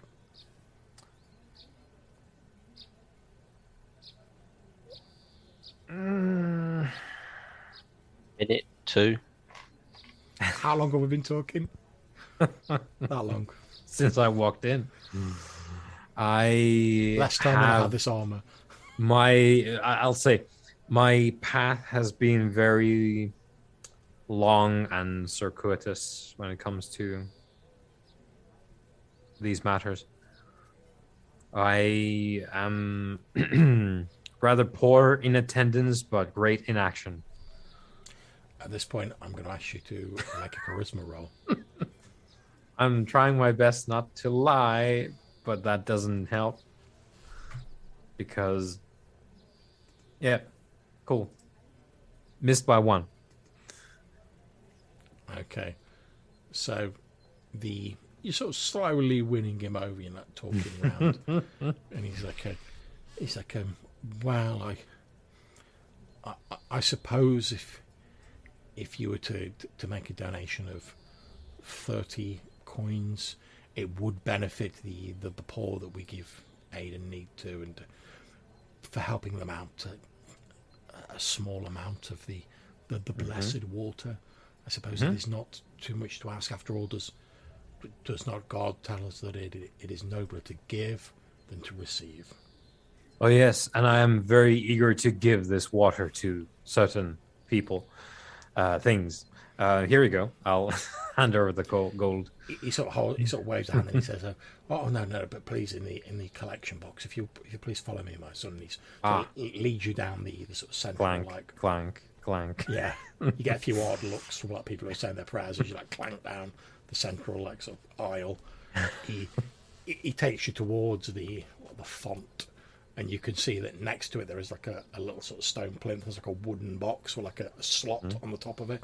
Yeah, so I'll spend a while, just one at a time. He nods approvingly as you like put your 30 gold pieces into the thing, and then he says, "Do you require a vessel, or do you have your own muzzle?" I'll hand over a skin. Okay, not a problem. And he dips it in. He says a prayer, which doesn't mean anything to you, and then he brings it back out and he hands it to you. I've just dropped a vial of holy water onto your character sheet. Nice. I will bid them good day and give them my best in helping with the less well-to-do. Thank you. We can do a great deal of good with the donation you have made, my son. May the light of God illuminate your path for you. Yeah, I'll take all the light I can get, and yeah, I'll find my way back when we sort of start moving on from the market portion of this. And as a last bit, I will spend my remaining 10 from this carnelian spending extravaganza on 2 bushels of garlic. Nice. Okay, so whilst like there's a little church trips happening, what's Quentin up to in the marketplace? Nothing. I'm going straight towards the enchanters, mate. Apparently we're on a bit of a mission, so... I was going to say, you're not like, I need time and parsley, stat! Full Spain. I can go without the paprika for a week. I should be okay. That's it. Okay, so yeah, you wander over to this building that's been identified as the Enchanters Guild. Like I say, it's a strange sort of building. It looks almost as though like a giant's just taken a lot of different buildings and like crushed them together to make one. There's like loads of different like clashing styles, and they appear to have been sort of like built around each other with like fairly little rhyme or reason. You wander up, like I say, it seems in fairly good repair. You wander over, you can see there's a couple of these like town guard by the front door, and it's got like in very fancy calligraphy a sign on the door that says that Enchanters Guild House, and underneath in equally flowing like cursive script it says the only authorized commercial guild of wizards in the Dolmenwood, by appointment to Lord Brackenwold. Let's see. I'll go in. Yep, the guards don't stop you. You walk in, you go into what appears to be like almost like a little like reception room, basically. You see there's like a couple of doors leading off from it. There's a sort of slightly aged, like balding fellow wearing robes. He's sat at this wooden table. There's a little quill there, a little inkwell, a few bits of parchment on the table in front of him. He looks up as you enter, and he gestures to a seat on the other side of the table. I shall take the seat. He says, good morning. Good morning, sir. I suppose it's nearly afternoon now. He says, he sort of like looks out the window. They move so fast. Indeed. And what can we do for you? I'm after certain wares Oh, that perhaps you can help me with. well, I know we're a commercial guild. We don't tend to deal in trading in items as such, sir. But if we can help, of course. Obviously, there will be a cost involved. Of course there will. That's how commerce works. Good. I see you understand. Very, very good, sir. And what is this matter? Perhaps we can help you with. Tales of a sword. Oh, there are a great many. At which point he takes out from under the table. He takes like a smaller wooden box, and you see as he flips it open, you see it's like full of like pipe weed. He like puts it in his pipe, and he starts like chuffing away, and he just like gestures at the box. He's like, if you want some. And he's like, Yeah, I'll take some pipe. Yeah. Yeah, he's like, swords, yes. He says, one of the more interesting weapons is, do you know that there was actually a paper published, must be 20 years back now, that I forget the enchanter's name who wrote it, but apparently he was trying to suppose that there is something intrinsic in the nature of the sword as an object that makes it hold enchantments better, and he was hypothesizing that that's the reason why so many enchanted weapons are swords rather than maces, daggers, bows, whatnot. But this sword, is it a particular sword you're looking for, or? More of a legend, as far as I'm concerned. A green sword of nature.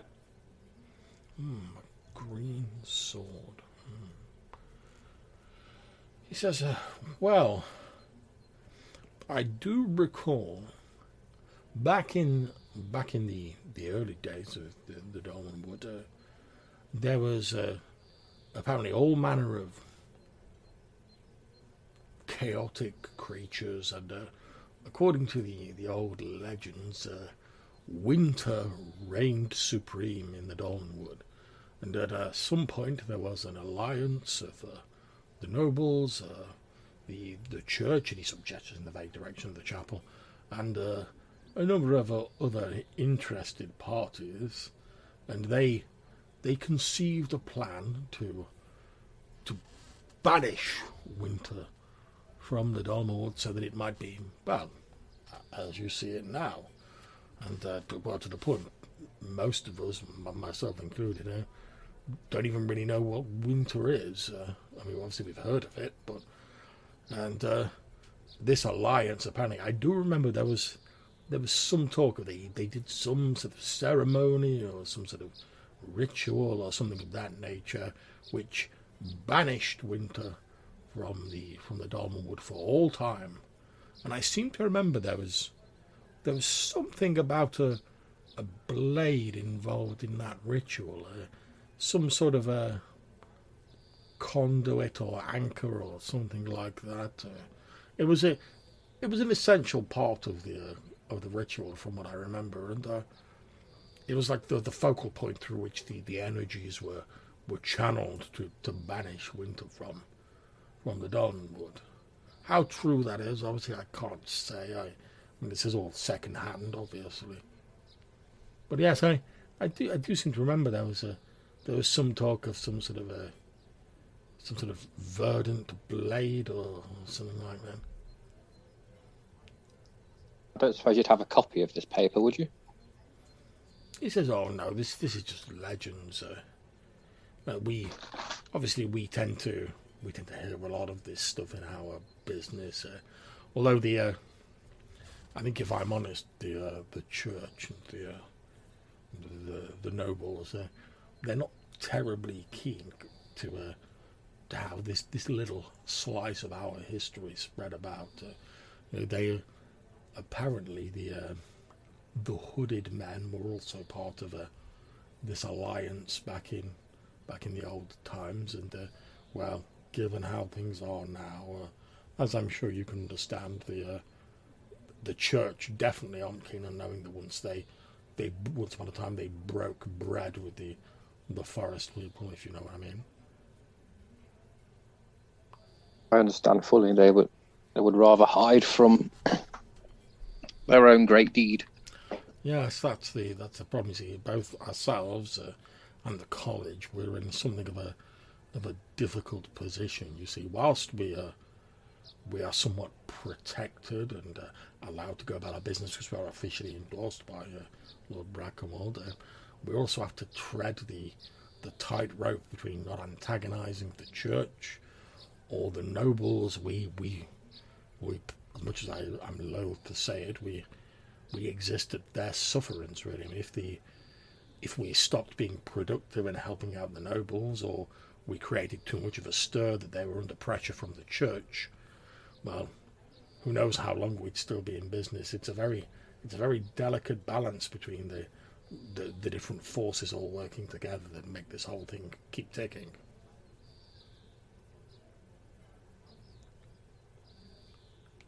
Much like any good society. Yes, quite.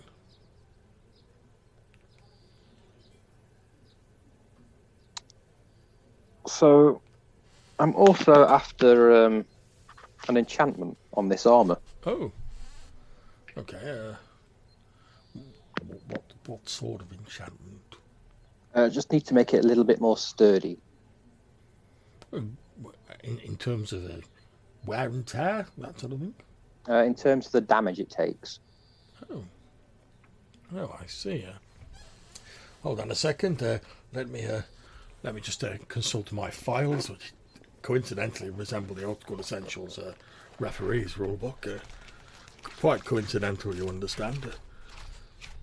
And he starts like rifling through all of his paperwork.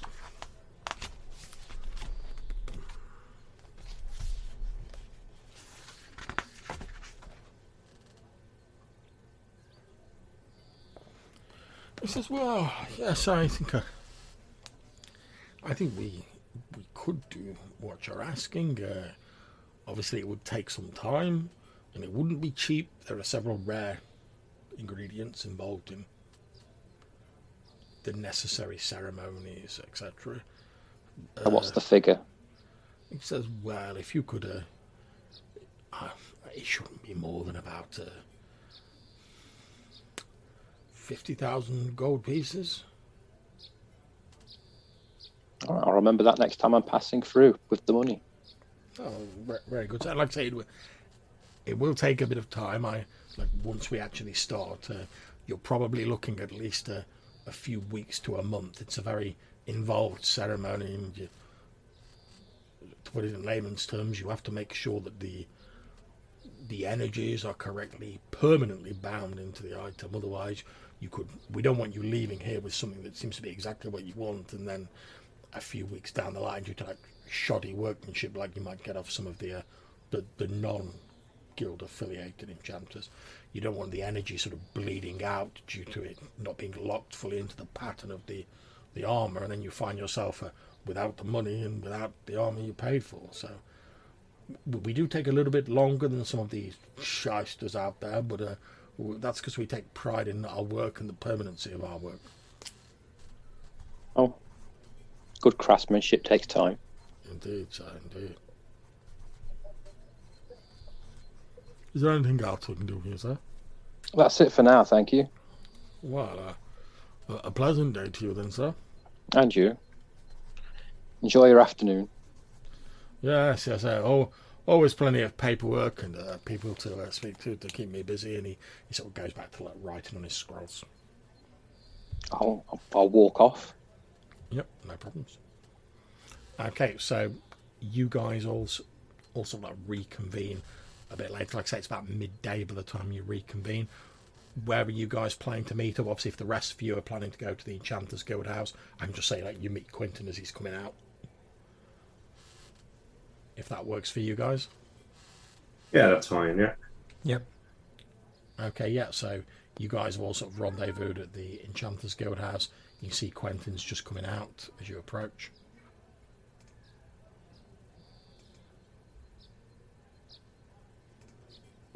Over to you guys. So Brock has found someone who said the Moss Dwarves lives to the north of here. I think that we should find this Samuel trader who sold the moon milk.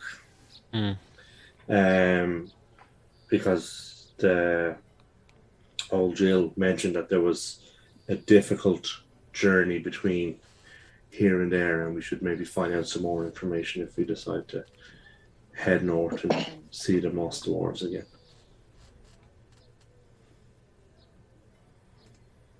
Okay, so is that the plan? Are you looking around for this Samuel? Yeah, well, Yeah. Okay, yeah, no problems. You look around, it probably takes you maybe an hour, so it's about like 1 in the afternoon now.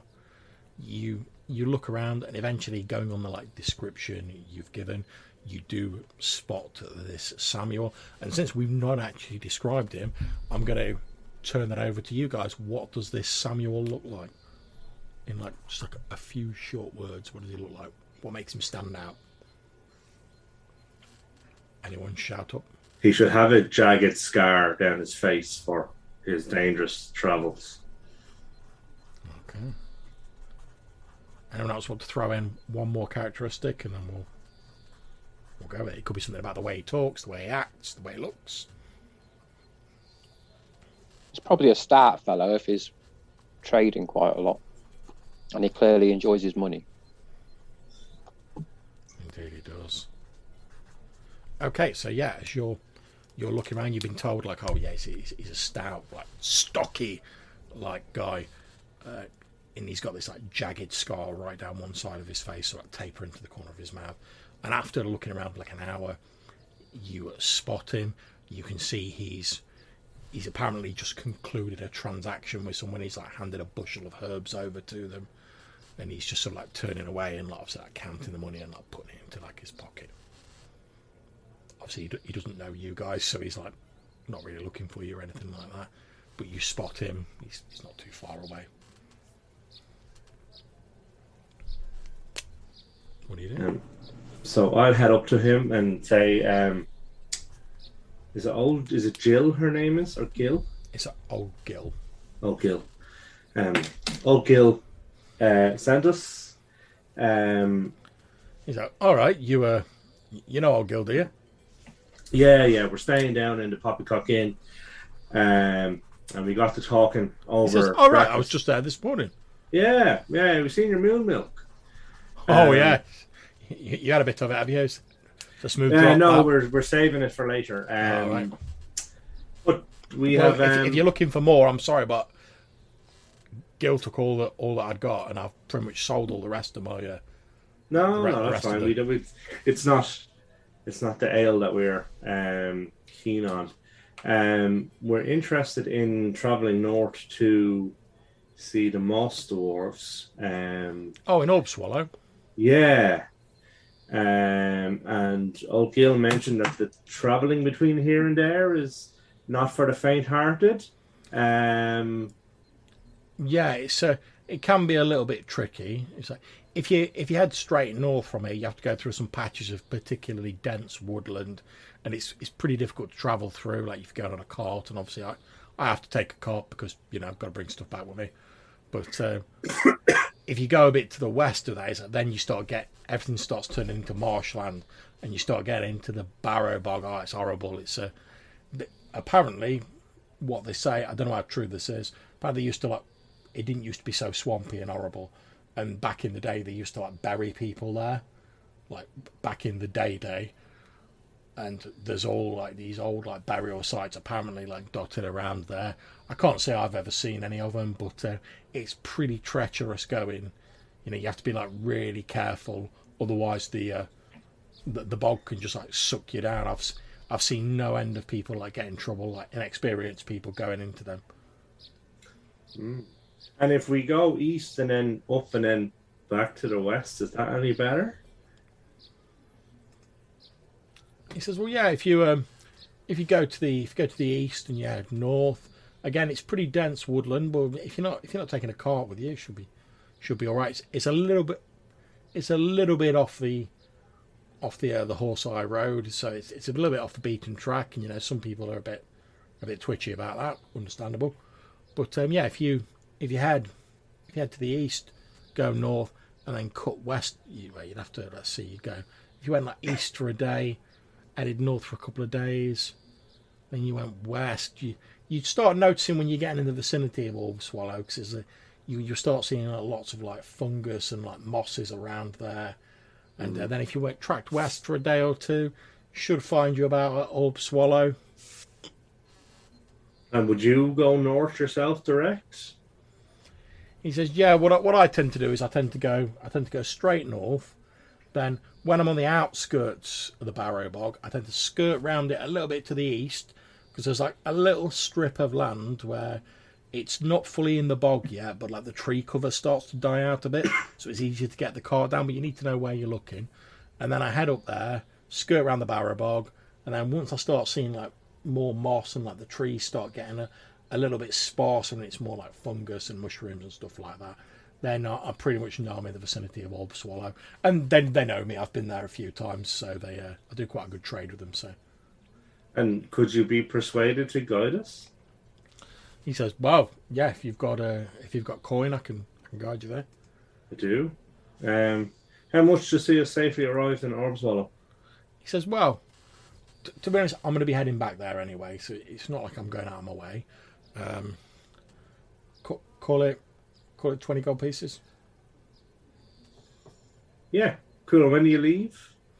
He says, well, I've got some more business I need to sort out, so it'll be early tomorrow morning. I'll actually be heading back. He says, I'm actually staying at one of the inns in Brackenwold, but I'm staying at the chateau, and he sort of he points to like a building in the distance. Okay. He says, yeah, I'm staying there, but early in the morning, I'm going to head out. I'm going to take the sunken gate out of Brackenwold, and then I'm going to be heading back to Swallow. Okay. So maybe we can meet you at the sunken gate in the morning. Yeah, that's absolutely fine. He says, I tell you what, give us, when we meet up in the morning, give us half the money then, and then half the money when I see you safely there. Can't say fairer than that, can I? No, that seems very reasonable. And excellent. Well, we will see you there tomorrow. There's no fear of us coming across these. I don't pretend I don't know what I'm talking about. These hooded men. I hear they are a danger on the road. He says, well, yeah, if you go off the road, it has been known, but by and large, well, the way I do it is, if you see anything that looks remotely old, or like one of these standing stones, one of these dolmens, if you give it a wide berth and you don't interfere with anybody, normally that sees you right. From what I hear, they seem to think there's some like sacred sites or some rubbish like that. They take a dim view of anyone like getting too near them. I give them a wide berth. I've never had any problems. Okay. Good to know. Well, you'll be there to guide us, so we shouldn't go straight. Indeed. He says, although I say I've sold all my beverages, I've got a bit of glob wob if you want some of that, but that is a bit of an acquired taste. I'm not going to lie. That's Moss Dwarf. Ah. I think they make it out of lichen, if I remember correctly. He says, "Oh, and it's only like a little thing. It's a couple of silver pieces." Ah, yeah. Come on, we'll try it. We're fond of the Moss Dwarves. He hands you over like a small container, and inside it is what appears to be this like quite sort of like, if you've ever smelt like a pond when you've pulled like pondweed out of it, it smells like that. And it's this like grey green like slop that appears to be like half moss and half like fermented bubbling yeast. And he's like I say, it's an acquired taste, but it's Moss Dwarf. Yeah. I don't get much call for it, that's why I've still got it. But well, I'll take it with me and see how we go. And he says, not to discourage you, because I mean, obviously I know you've just bought it off me, but I'll tell you what I mostly find it useful for. He's like, if you ever eat something, like if you're not used to it, your stomach might react a little bit badly to it. But what it is good for, if you've ever like ate some berries or anything in the wilds, and you're like, oh, I think I've ate something I shouldn't, and I need to like get that out of me quickly. If you drink that quickly, it'll be out of you within the next few minutes, if you know what I mean. I do. It'll come straight back up. And that's why normally when someone's first trying glob wob, and I'll say this to you, like I'd say it to anyone, I suggest you water it down a bit if you're just drinking it for drink's sake. Okay. And is it strong? I'm fond of a strong drink. Yeah, it's pretty strong if you can keep it down. But if you water it down a bit, it's easier on the stomach, and it lets it down just a little bit. It's still pretty strong, but like I say, the taste's a bit of I always think it tastes like rainwater. Some people say they think it tastes like leaves or moss or whatever. I think it tastes like rainwater. Never got a taste for it myself, but a lot of people seem to like it. Say a bit of an acquired taste, but a lot of like snobby people seem to like it, but whether they like anything that most people don't like. Well, Moss Dwarves love it. Can't get enough of it. Cool. Right, well, we'll be about our business, and we will see you tomorrow at Sunrise, I'll be setting off. Sunrise, yeah, sorry. At the Sunken Gate. Sunrise at the Sunken Gate. And he like points and shows you where the Sunken Gate is. Yeah, that's the first one we arrived at, is it? No, the one you arrived at is the Moor. Is the first one you went to. It's like on the other side. But it's marked on the map. Cool. And then is there like horses and ponies and mules and bits and bobs available to buy? Or yeah, they're available to buy. You will find out from like Samuel that like he's basically got a couple of horses and a cart that he puts his wares in, and he's like, well, obviously he's not really got a lot of wares to take there. So like, if you want, you're welcome to ride in his cart. But obviously, if you've got your own horses, I think we'll just pick up a pack horse for carrying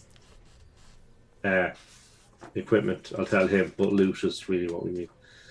Yeah, that's absolutely fine. Obviously, like a draft horse would cost you like 40 gold pieces. Yeah, cool. And I'll have to get you to send me a list at the end of the session of all the stuff you've bought so I can like drop on your character sheet. Yeah. For stuff I've not directly got set up already. But yeah, not a problem. You can easily buy a horse. That's not difficult in this massive market. I think by the time you've sort of concluded with all of that, probably like another couple of hours have passed, so we're on to like mid-afternoon. And yeah, Samuel's headed off. He's gone about his business. You guys are left sort of on your own in the marketplace again. Is there anything else we want to do?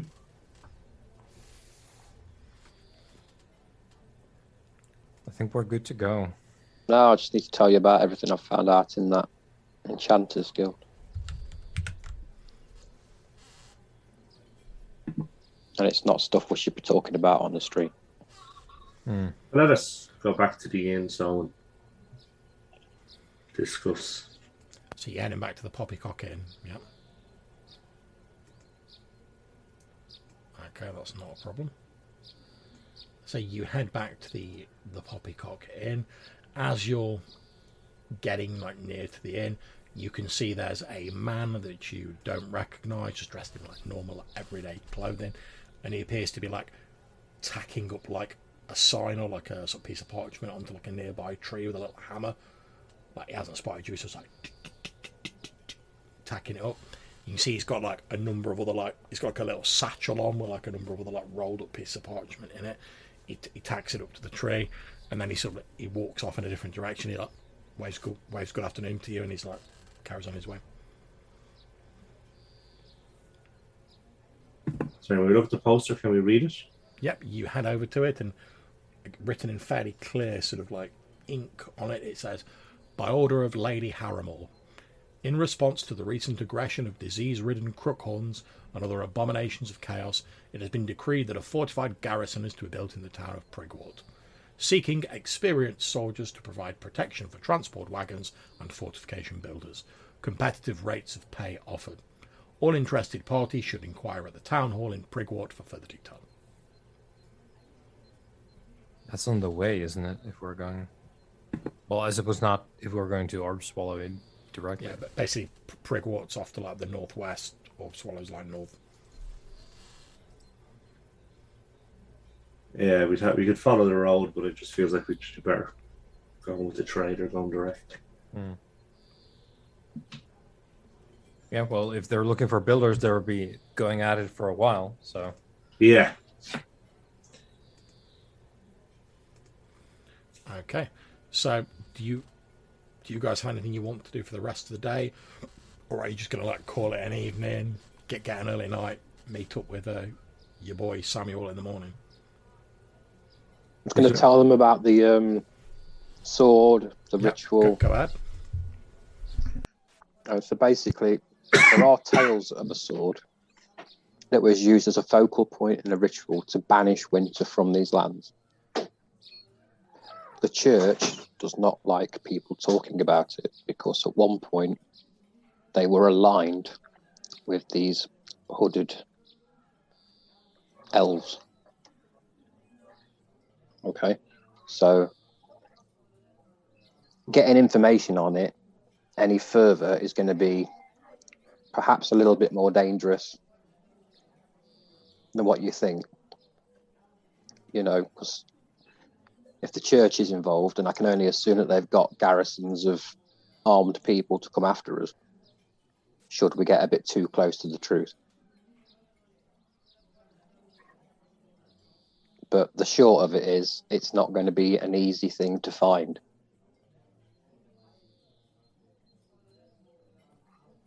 I think we got the moss dwarfs is option 1, and then the hooded characters near these ritual stones or whatever would be option 2 if that doesn't work, I guess. But that, like you say, could go a bit. Well, it's definitely the more dangerous of the 2 options. I would assume that the hooded ones would be guarding the sword. Yeah, or definitely connected in some way.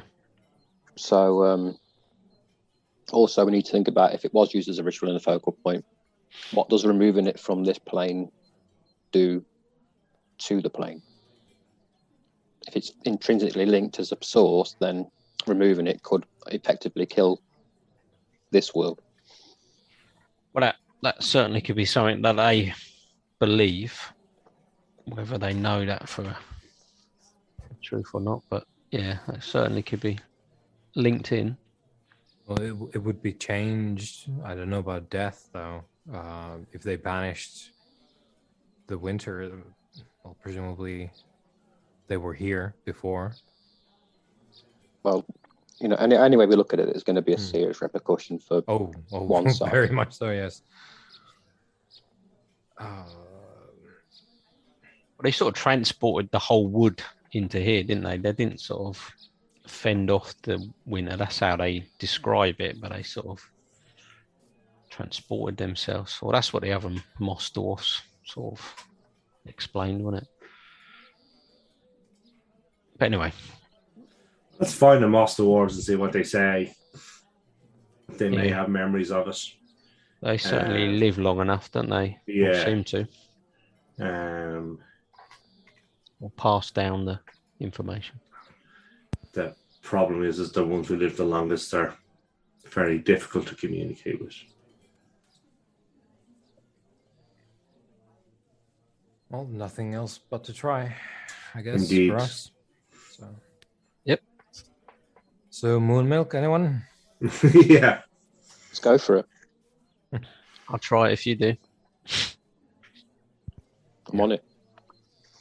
Okay, so I suppose we're going to check if there's moon milk still, John. Okay, roll me a d6. Unless someone came in and had a bit to drink during the day. D6. That's a 2. Okay, yeah, there's still some moon milk available. So effectively, it's going to cost 2 silver pieces per person who wants to have some. I think we're all going for it. Yeah. Okay, you're getting milked up. That's it. Okay, so yeah, it's an odd drink. It's not. I mean, it's up to you whether you like it or not. But basically, it's got a very sort of cream. It's like drinking sort of like single cream. It's the sort of texture of it, and it's got that sort of like creamy, like milky sort of taste. But then, like I say, on the sort of aftertaste, it's got like a really sort of sharp, almost like sweet and sour sort of taste to it, and it's got these little like grape-like fruits sort of in it. And occasionally, as you're drinking, you'll like bite into one of them, and there's like a burst of like sort of like sour like fruit, almost like a gooseberry, as you're sort of eating it. So it's down to you whether you like sort of sour fruity milk drinks. Entirely down to you. But yeah, it's obviously you all only had like one each, and that's pretty much cleaned her out, so it's not enough to like get you smashed. But it does have this like very warming sort of feeling as you like drink it down. Like the warmth seems to like go down you, and yeah, it makes you feel quite sort of jolly and quite warm and quite happy. You know, I didn't expect sort of tree resin to be this drinkable.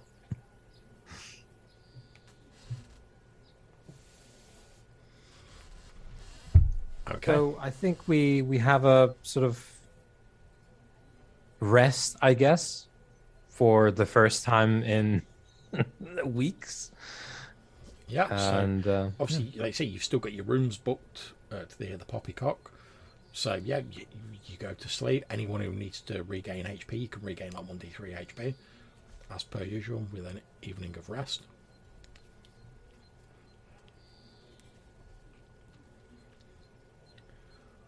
However, during the evening, the cool calm of the evening,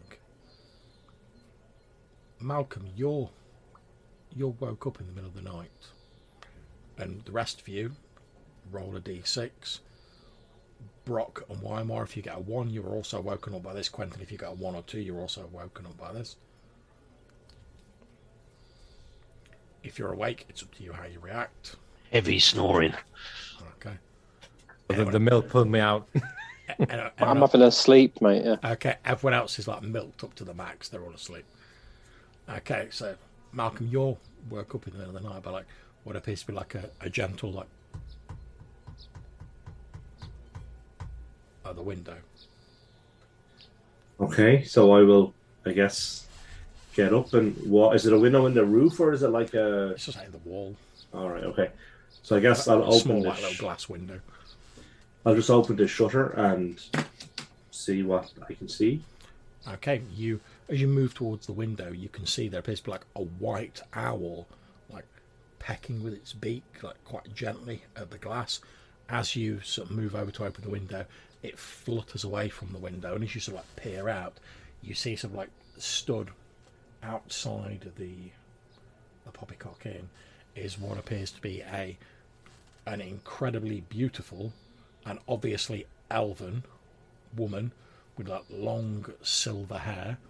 She appears to be wearing armor that looks as though it's made of metal, but like the metal's like stylized like snowflakes that are like linked together, and there's like a very sort of voluptuous, like very sort of upper class looking like white robe sort of flowing out from the bottom of it, and she sort of holds a hand out like that, and the owl like flutters down and rests on her hand. Okay. Sorry. Sorry, say again. Are we on the first floor? Yeah. So I guess I'll jump out the window and do my best to land super cool, like.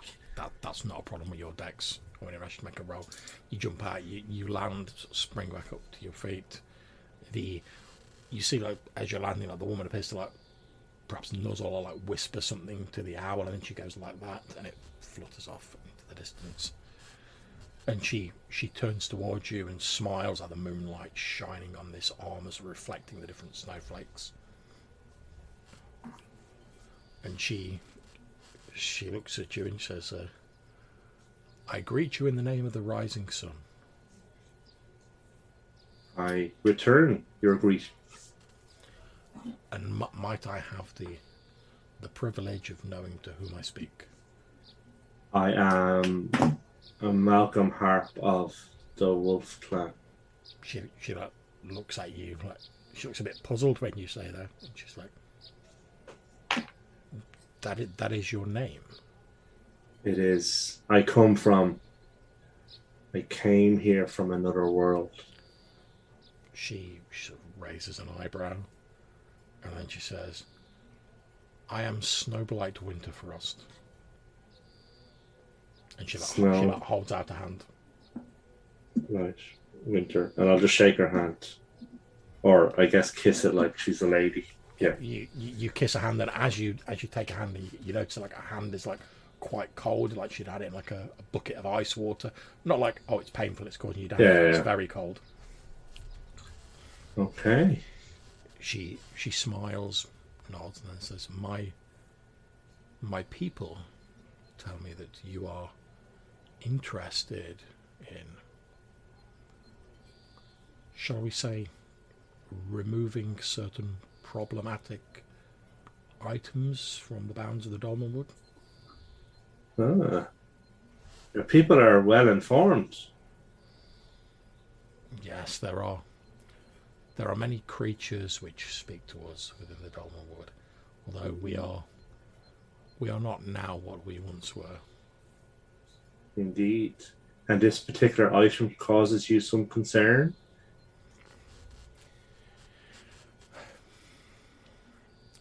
not concern precisely.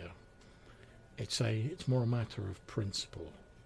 You see, many years ago, as humans reckon things, my liege lord was the ruler of all of these lands that you can see stretching from the Nagwood in the north to the far south of the Dolmenwood. And he was a just ruler, as was his right.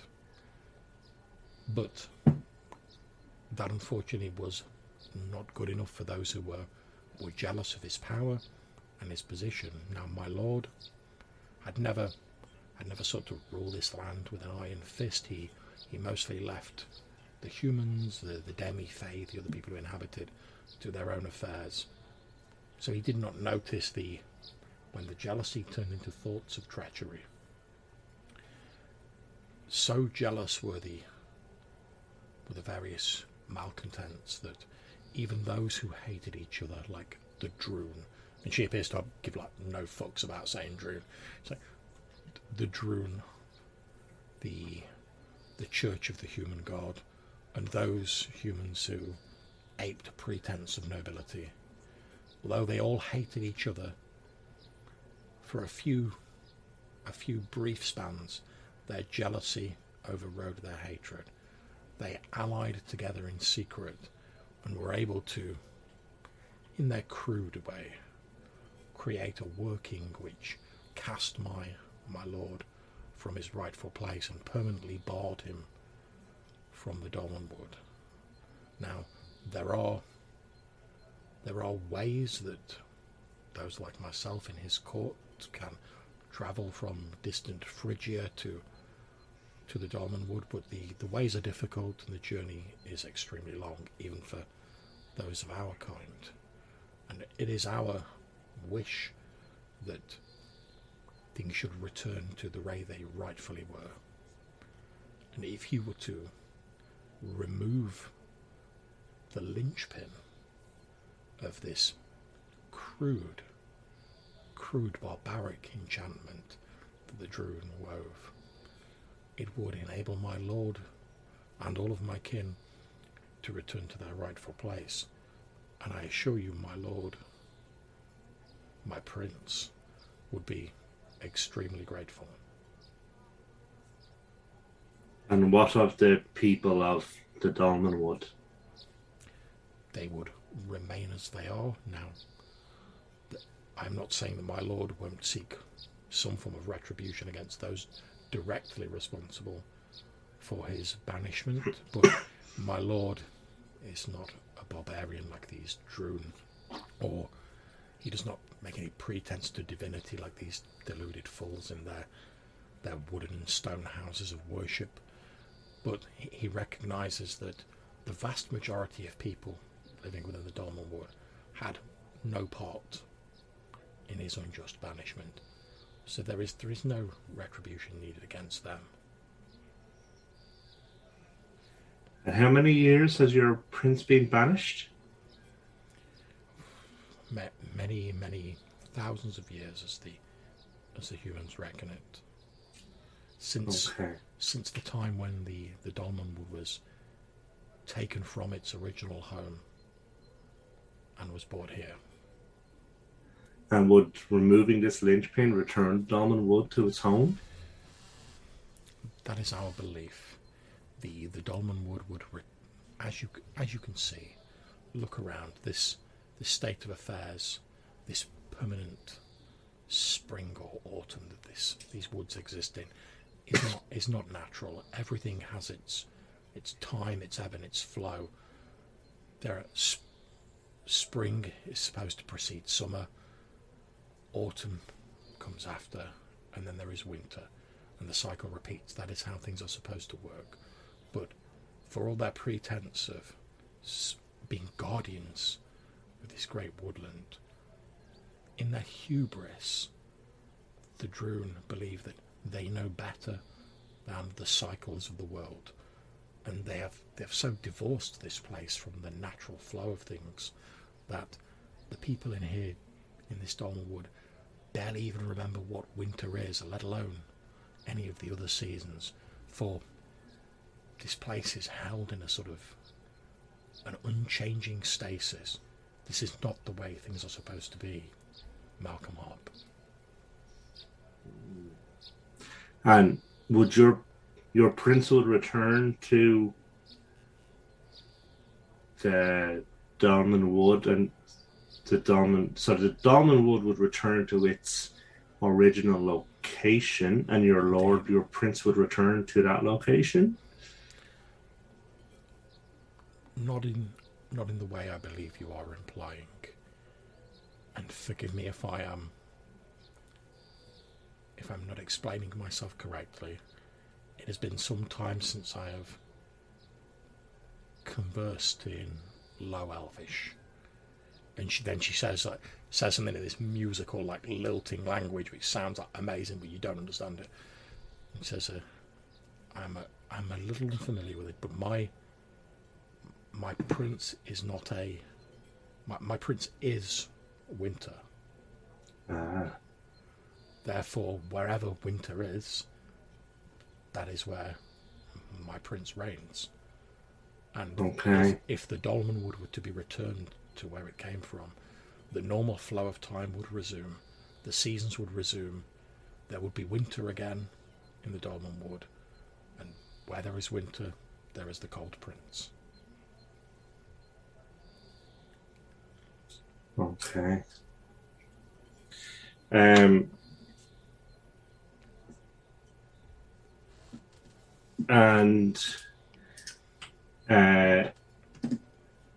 the Cold Prince would reward one such as I who might complete this task. We are aware that when we made our exodus from the world, there were many who, for whatever reason, did not accompany us, and I assume, forgive me if I'm wrong, that you are descended from such, since you do not understand the language of High Elvish. But for all of that, we are cousins of a sort. I can tell that the blood of fairy flows through your veins. That is as obvious to me as I see you standing here now. My prince is simply concerned with the rightful order of things being restored. He is a force of nature that has been barred from the cycle of being in this place. As one of the lords of the Fae, I'm sure you can appreciate that the generosity and the gratitude of my prince could be a great boon to you, and it would cheer us greatly to perhaps see this as a first inroad towards welcoming some of our wayward kin back into the fold. There is much we could teach you, and perhaps there is much we could learn from yourselves. You, after all, we move through this world like visitors. We watch, we see, we experience, but we do not belong. Whereas, and I mean no disrespect, you and presumably your people are more a part of this world. You are anchored to it. Therefore, whilst we could teach you the secrets of the land of fairy, and we could teach you much about your heritage and how to harness the power that flows through your blood, there is no doubt much we could learn from your experiences in the world, since you would have a different viewpoint to ourselves.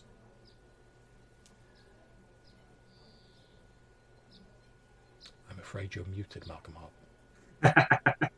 Are you struck silent? And can you tell me where this item is, where this enchantment was enacted?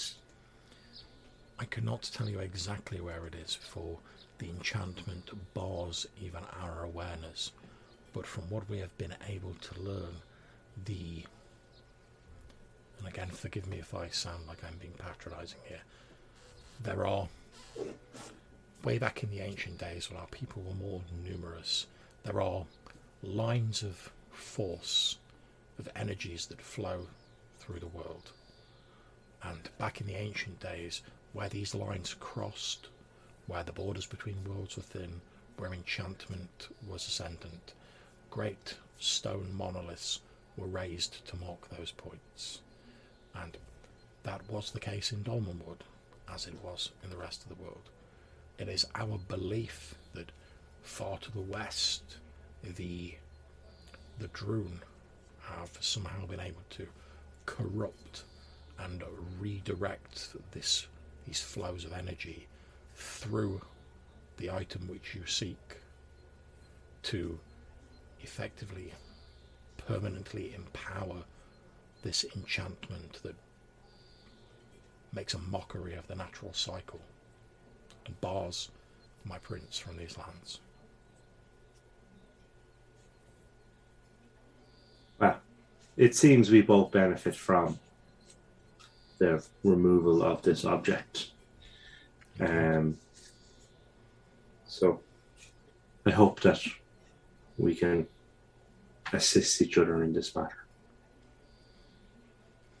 At which point she reaches down and she takes one of these, like, just like pulls one of these like metal snowflakes off her armor, and she sort of holds it out to you, and you see like it's like wafer thin, but it is made of metal, and she holds it out to you, and he says, if you should wish to contact me, should you choose to accept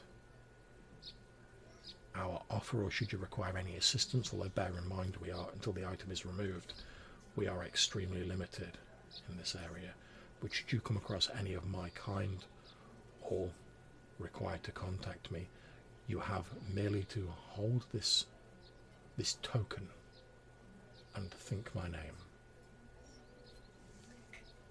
Okay. Well, thank you very much, Snowblight Winterfrost, and I shall treasure this token.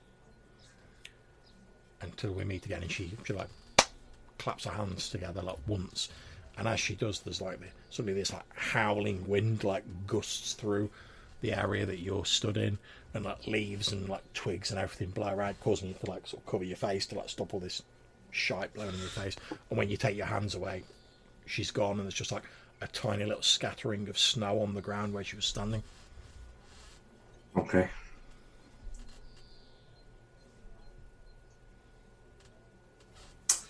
At which point, I guess I will go back to bed. No problems. Okay, guys, I'm going to suggest we have a 5-minute break there, refresh your drinks, use the facilities, etc. We'll come back in 5 minutes. We'll carry on. Probably going to maybe run till about 10:30 if that's okay for everybody. So, yeah, another sort of hour roughly. But yeah, we'll come back in 5 minutes and then we'll crack on then. So I'll see you in 5, guys. Cool. Yep.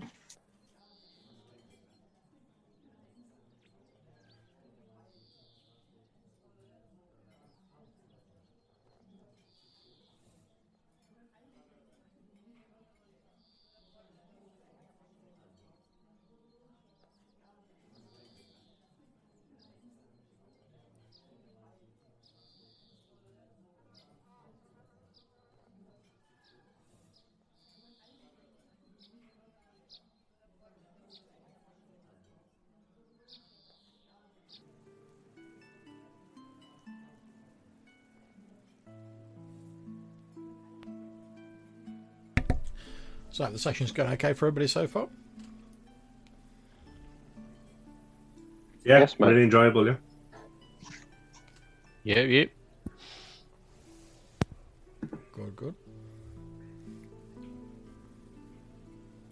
Obviously, as you guys can see, I've sort of moved you back onto the main Dolmenwood map, ready for your travelling.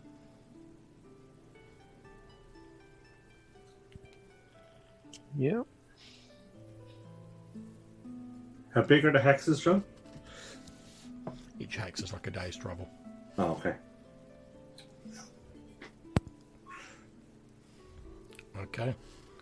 So we start off early next morning. So at around about 6 a.m. effectively, you head back into Brackenwold town. You make your way to this sunken gate, which effectively you just go down like a little sort of flight of stairs into a dip, and the gate sort of set a little bit below the ground, and you come up on the other side. You meet up with Samuel Tippins, your guide for this journey. He takes like the 10 gold off you for like the first half of it. You see he's got like a fairly sizable like little cart, and he's got like a couple of horses on it. Obviously he says, you guys are welcome to ride in the cart if you've not got your own horses. Is there anything you guys want to ask him before you set off? No, but I guess sometime before we left, I would have told the guys that I met an elf who... Well, I'll tell you what, go for it. We'll have that conversation now. So as we're having our breakfast, I had a visitor last night, a strange elf lady, who said her prince was Winter, and who indicated that if the green sword, the green blade, was removed from its current location, that the Dolmenwood would be transported back to Valconen, along with all of the people in it. And the elves are keen to see the seasons return to normal in Valconen, rather than staying here in this perpetual autumn, which disturbs them for many reasons. That the season doesn't change, but also that there's no winter, for it seems they are servants of the winter. So I guess I know not how trusting we can be of these elves, but they may be of assistance if we can find the sword and need help to extract it.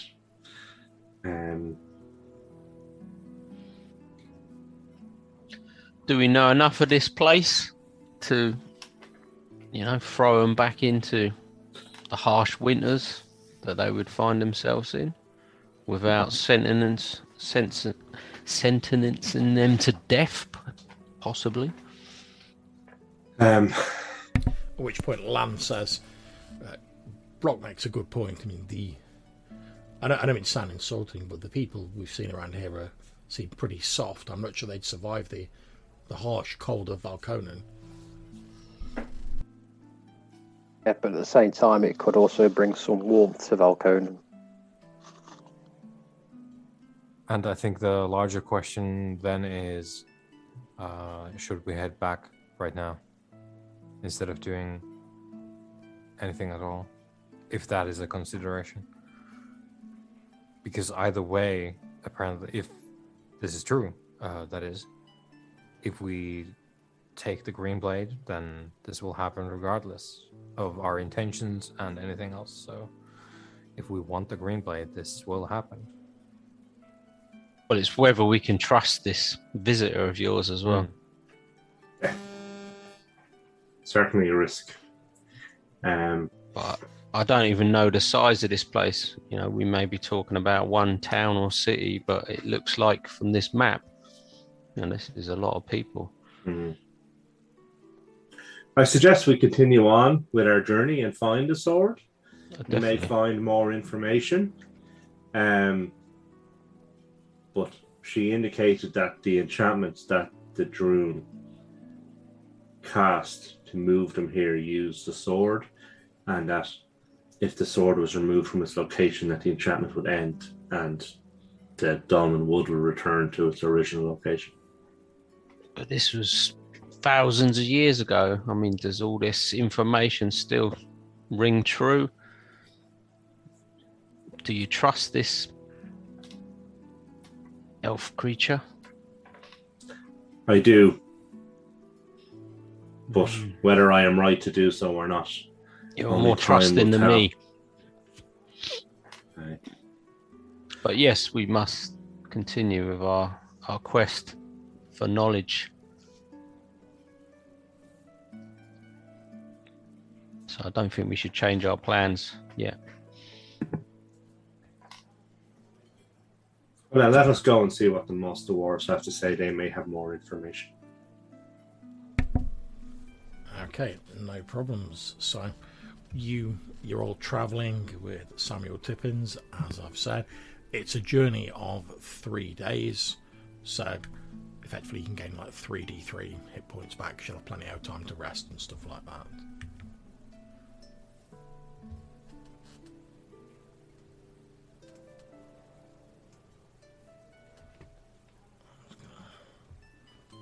Reveal a bit more of the map. So you're travelling.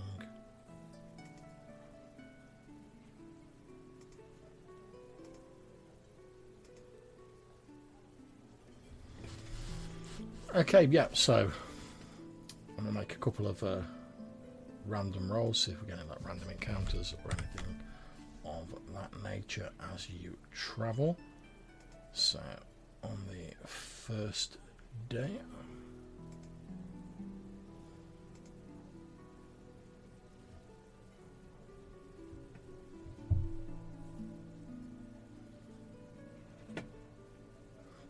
so on the first day, nothing particularly untoward happens. You see a few like signs of like animal tracks and stuff like that. Nothing untoward.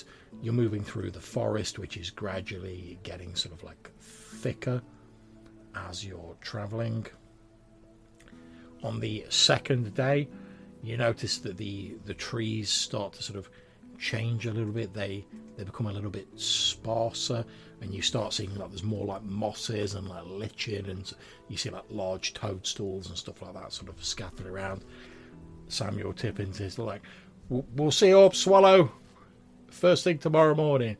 And he's like pointing out like, oh, you see this moss and these mushrooms, that's how you can tell you're getting close to Orb Swallow. And it makes general conversation and stuff like that. Again, you see signs of animals, nothing particularly untoward, nothing startling. At the start of the third day, as you're sort of continuing to travel, obviously you're also like resting in the wagon and whatever, taking it in turns to sort of like drive effectively. At the start of the third day, you hear a shout early in the morning, like the sun's just coming up, from Samuel Tippins, and he's like, there we go, look, there's Orb Swallow, and he sort of like points a little bit ahead to where the trees sort of break out a little, and you can see what appear to be like 3 sort of clusters of like huts built with like thatched roofs and built out of like covered in moss and like almost like they're built out of like driftwood and detritus, and each of these clusters of huts, they're quite primitive, seems to be built around like a large central tree, but each of these trees looks quite different from each other, and they don't look like the surrounding trees of the Dolmenwood. As you're sort of getting closer, you can see a number of these small like dwarven creatures, like big mossy beards. Some of them have like mushrooms growing on them. They're all wearing like armor made out of wood, or they're wearing clothes made out of pine cones, and they're also like moving around. You see some of them are moving like fairly normal pace, whereas some of them are moving like really slowly. And as you continue in, like Samuel Tippins sort of like points at a sort of small building that appears to be in the centre of this like cluster of cottages, and he's like, oh, you see that there? That's the giant Toadstool Brewery. That's where I do most of my business. They've got a nice little place on the back. They call the Somber Lamb. You can get a room there, a bit of food, a bit of drink, etc. It's a bit more comfortable because obviously they've built it for like people like me coming into trade. So it's still a bit odd. I'm not going to lie. They're moss dwarves. They don't really think like us, but you know they've done their best to like make what they think is a normal tavern. He says you might have to sit on like giant mushrooms rather than a wooden seat, but it's not too bad. Yeah. We'll be sure to check it out after we have seen to our business.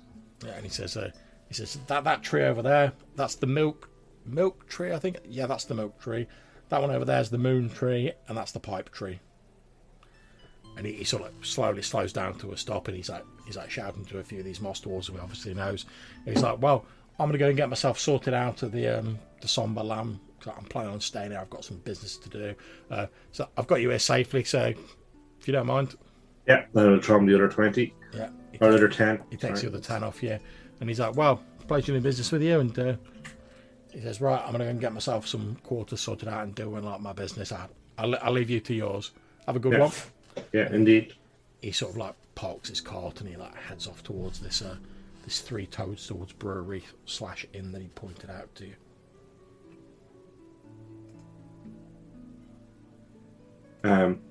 So I guess we're looking for the slowest dwarf as a starting point. Like the elder, innit? Yeah. Okay, yep. So you look around, most of them are moving pretty sort of normally, and then you spot like one who appears to be like standing like entirely still. But as you watch him over the space of about 50 minutes, you see like one of his feet go. Okay. And it looks like he's actually walking across, but he's just like moving really slowly.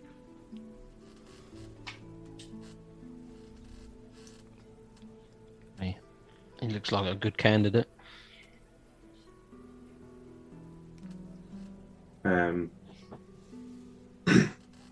So I'll approach him slowly, and I guess kind of stand in front of him and just say greetings and wait for. Yeah, you wait for about 15 minutes. He sort of stops as you get in front of him. After about 15 minutes, he goes and looks up at you. Greetings.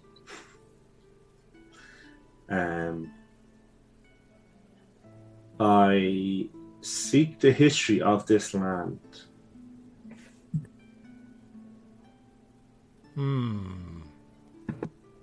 The history of this land. Orb Swallow. The Dolmenwood.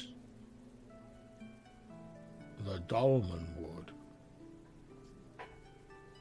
What is it you want to know? I wish to understand how the Dolmenwood was transported to this place. Okay, and I'm going to resume talking at normal speed. Yeah. Just assume that everything I'm saying is this like moss dwarf is like really slow. Just because otherwise it'll take a bit like 2 hours. To You're get, all like, like, a sentence out, yeah. But he basically says, well, the Dolmenwood was once in one place, and now it is in another. Yes, and I wish to know how it left the other place and came to be in this place.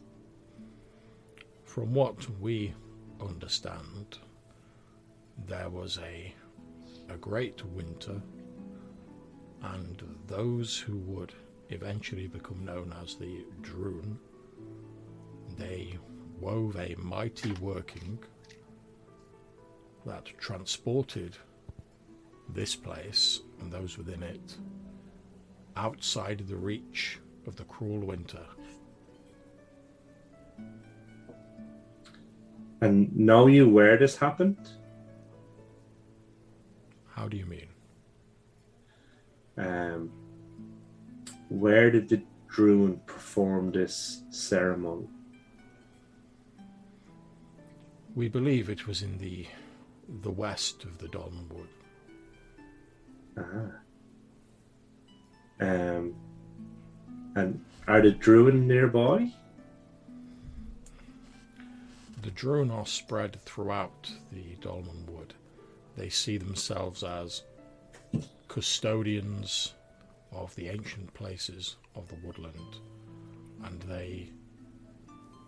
they believe that if the delicate balance of the Dolmenwood is disrupted, a great disaster will befall it, and therefore they attempt to guard it and prevent that from happening.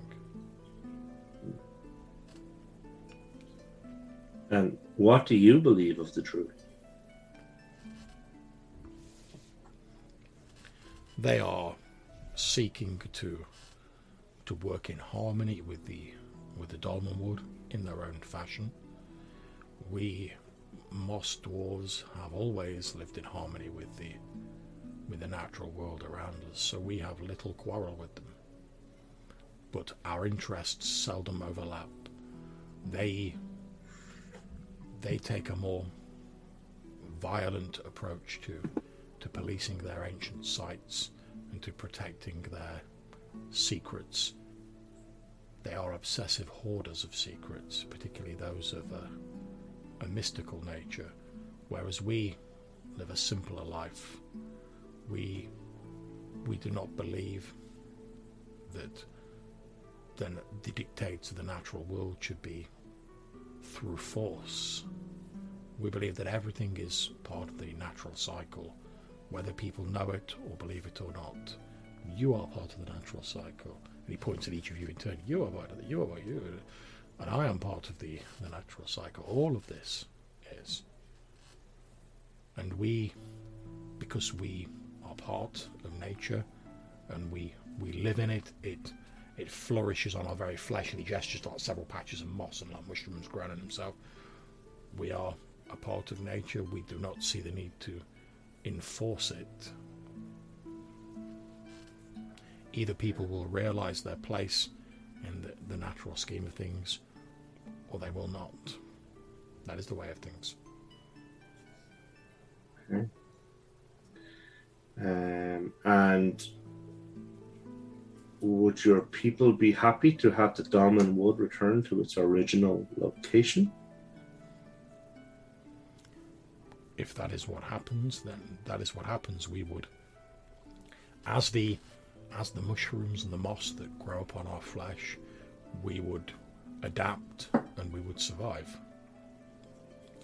There is very little anyone can do about that. Nature always finds a way to survive. Even if it has to sleep for many years, new growth will eventually spring forward from the hardest of grounds. Indeed.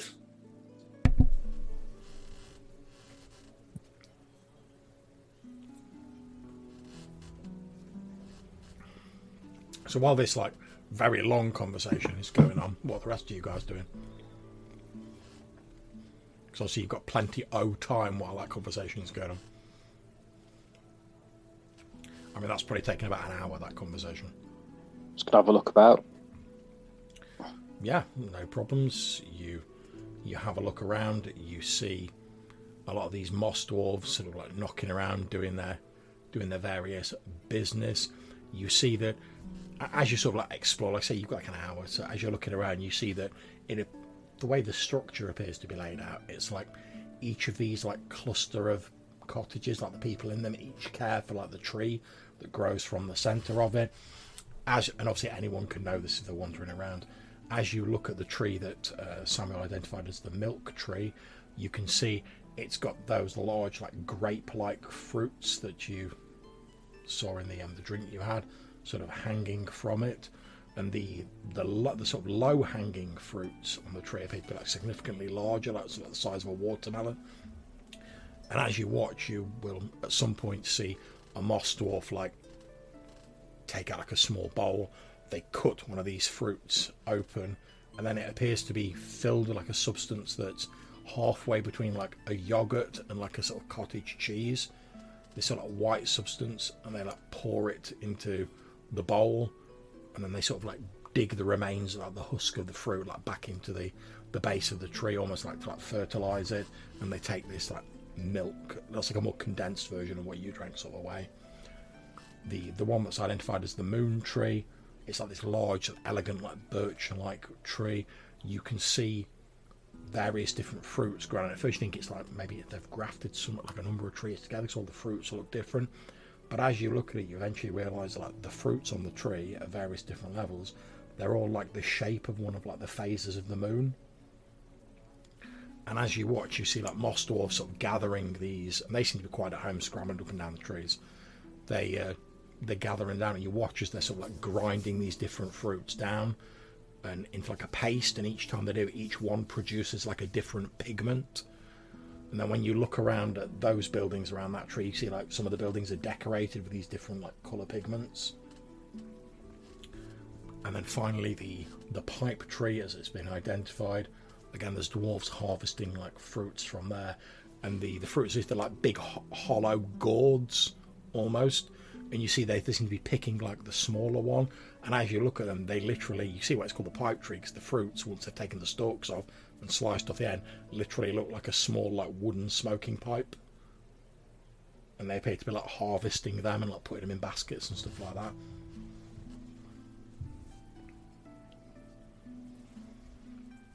Okay, anyone want to do anything else? Like I say, you've got an hour while Malcolm's talking to this very slow dwarf. No, I suppose it's we kind of came in expecting, like, knowing what to expect, and yeah, just walking around for a bit. I think just taking stock of this round, is because I know that we sought out the slowest dwarf, so Yep. that's what we're getting. There's a number of like eventually. I mean, obviously Quentin's not met them before, but eventually it becomes obvious if you needed to know this that like it seems like the older these dwarves get, the slower they get. And like the other dwarves are like fine with that, so you can tell like the ones scampering up and down the trees, they're obviously like the youths of like the village. I mean, they still look like raggedy old dwarves, but they're obviously like the younger ones, and you can tell just by like it soon becomes pretty easy just by the speed someone's moving and talking to go, right, they're young, they're probably middle aged, right, they're really old. And yeah, you see like the older ones are just sort of like slowly moving around, whereas the younger ones just like that seems fine, it's perfectly normal to them, they're just getting on with their business, moving around, doing things. It's like the older dwarves, they seem to almost have like a more sort of like sort of ceremonial, I suppose, sort of like purpose, because they're not going to be going up and down trees and whatever. So most of the sort of like day-to-day running of Orb Swallow appears to be like the younger dwarves, and you might assume that they sort of go to the older ones when they like need to get some wisdom from them or something like that. But the older ones, they're a bit too slow for like the day-to-day running of the village.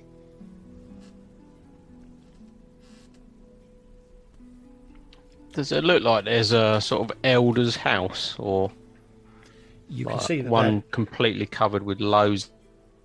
Like, there doesn't seem to be like a single like elder's house, but like you ask around a bit because they're all quite happy to like talk, and you're told that like each of the three trees has like a central hut nearest to like the trunk of the tree, where like the elders of that particular like little village, and you get the feeling that maybe like these were once three separate villages that sort of like came together, and now they're like one big village. and I'll try and find out, is this one of the elders that Malcolm's talking to? Yeah, the thing, it's not one of the oldest dwarves, but it's like it's one who's in like his late middle age. Yeah. Because you after like chatting to some of the younger dwarves, you get the idea that like the elders are like they move so slowly, like almost like the speed that like plants grow. That like basically, if like Malcolm was talking to one of them, like you'd probably have like a week to explore the village. Yeah. Before like the conversation finished. Whereas he's talking to like a middle-aged one who's like on the slow slide down to being an elder, but he's not there yet. Okay.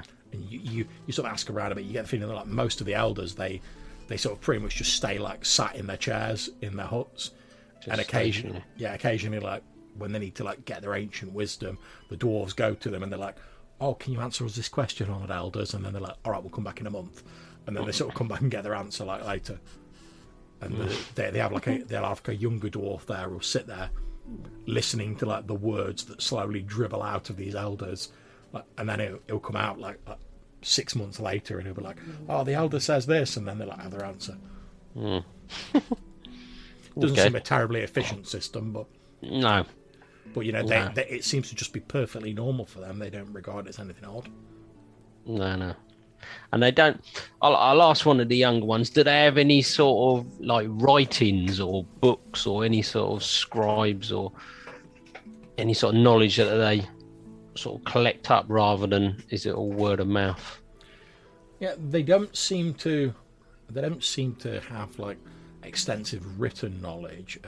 You gather after talking for them that, I mean, they sort of see time quite differently, obviously, but you get the feeling after talking to them that your typical moss dwarf maybe lives like a couple of 100 years. So like they sort of tend to pass things on via like word of mouth.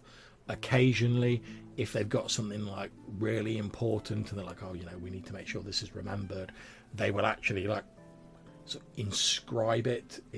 They say inscribe, they don't say carve, onto like the tree of their village or like one of the wooden walls of like the elders' huts. You know, if the elder occasionally makes like a pronouncement and there's no one there to hear it, like the elder might actually like very slowly like carve it onto the wall of their hut.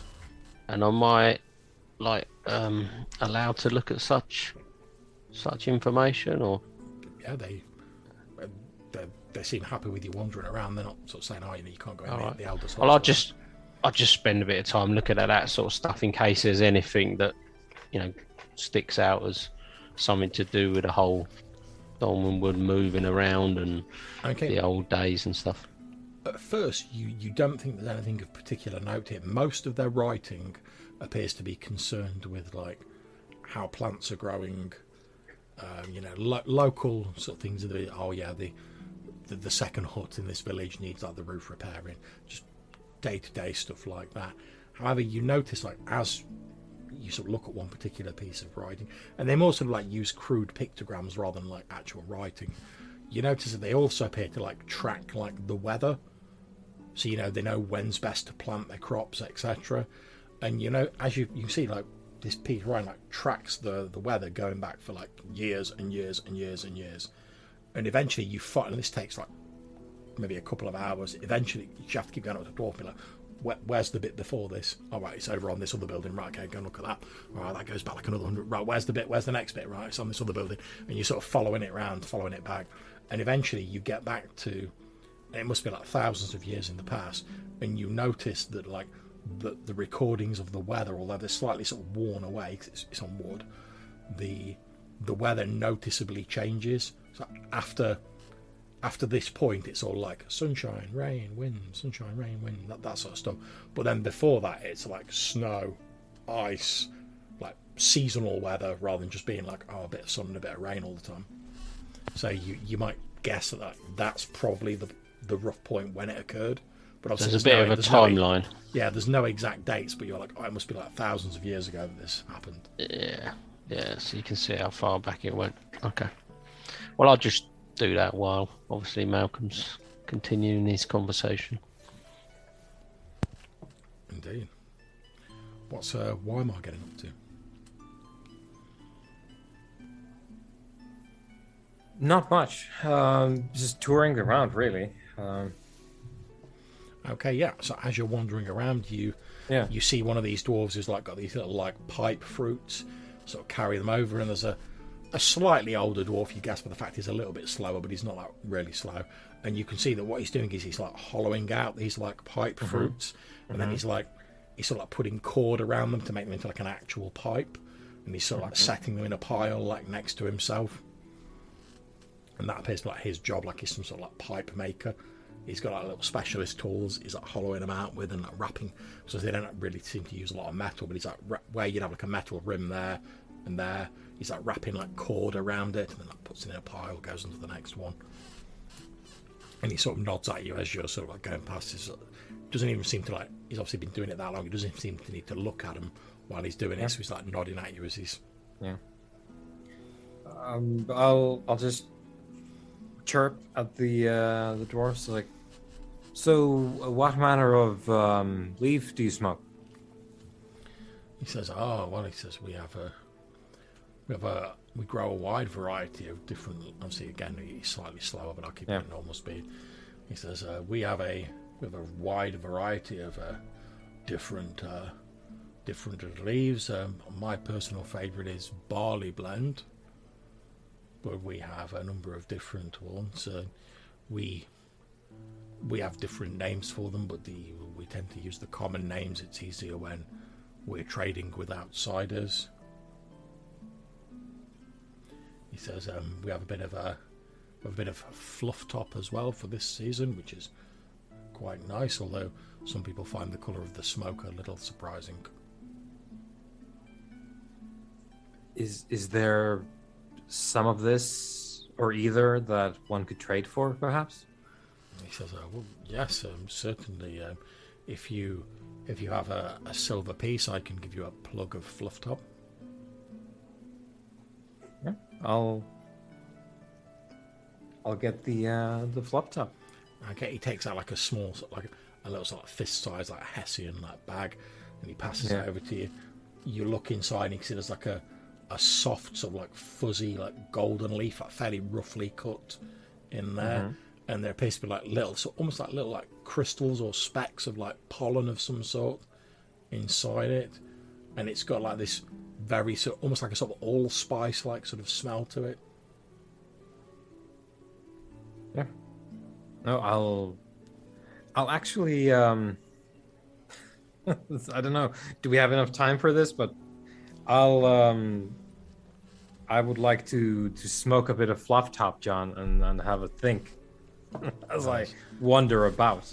Absolutely fine. So you spark up this fluff top, and as you smoke it, it produces like a thick sort of emerald green smoke that like billows out of your pipe, and again this sort of very sort of spicy sort of allspice like aroma billows out.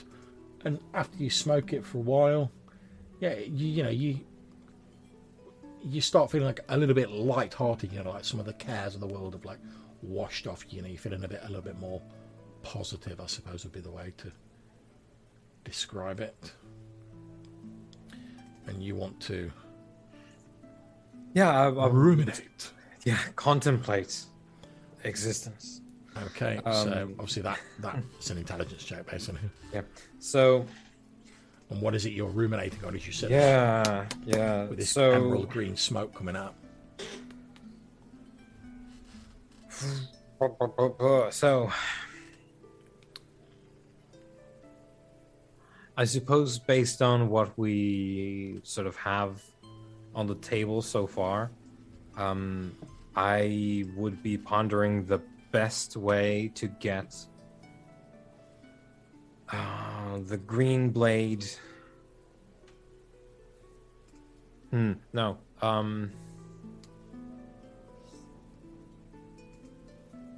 I guess, the best way to go about our quest here with sort of minimal collateral damage, let's call it.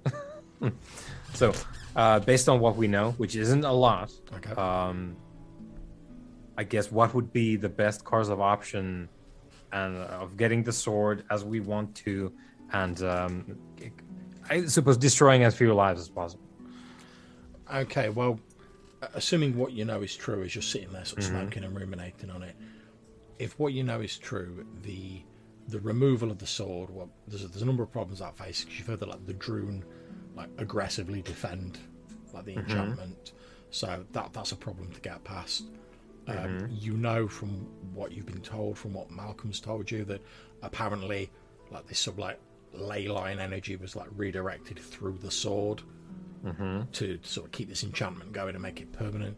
Obviously, if the sword's removed, once this energy, because obviously you're not an arcanist, once this energy is released, if it effectively like if it like snaps back like a rubber band, what effect's that going to have?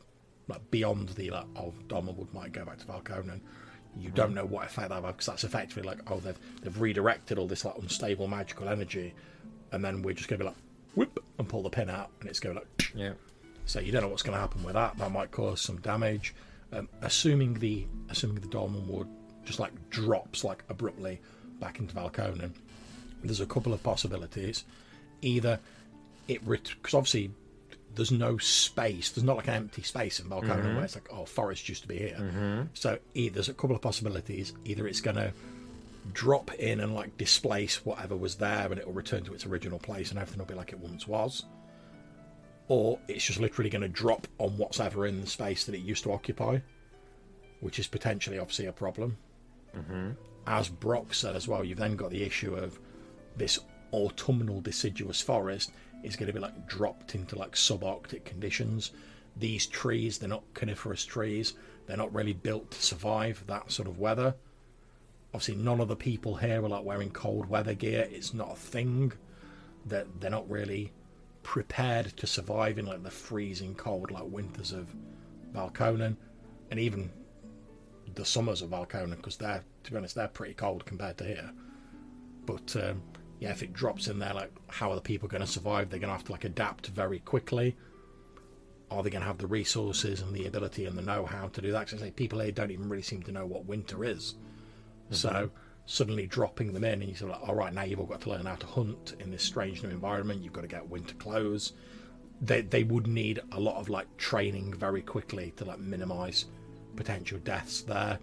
Plus you've got the whole thing of you know, from when you first came over to Valconen, that many of the colonists who came over, that they got ill. They got like flus and colds and stuff like that because they weren't used to the climate. So you're going to have that sort of problem potentially as well.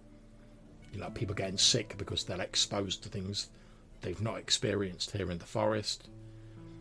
How is it going to affect the various animals and creatures and whatever that live in the forest? Because it's going to completely change like the environment. Mm-hmm. So that's a potential problem as well. Sorry, go ahead. No, I think like this is a good place to pull the plug, because like Weimar's just like listing these problems now. It's just like, yeah, bad.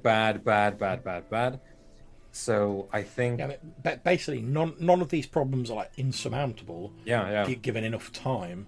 Mm-hmm. But like, so like if you could somehow manage it, like let's say you were somehow able to be like, oh yeah, we're going to gradually phase like the Dolmenwood back into Valconen over the space of like a few years. People could adapt to it. But if you're literally like whoop, and it's just going to be dropped into it, then people in the environment are either going to have to adapt very quickly, or they're going to be in trouble very quickly.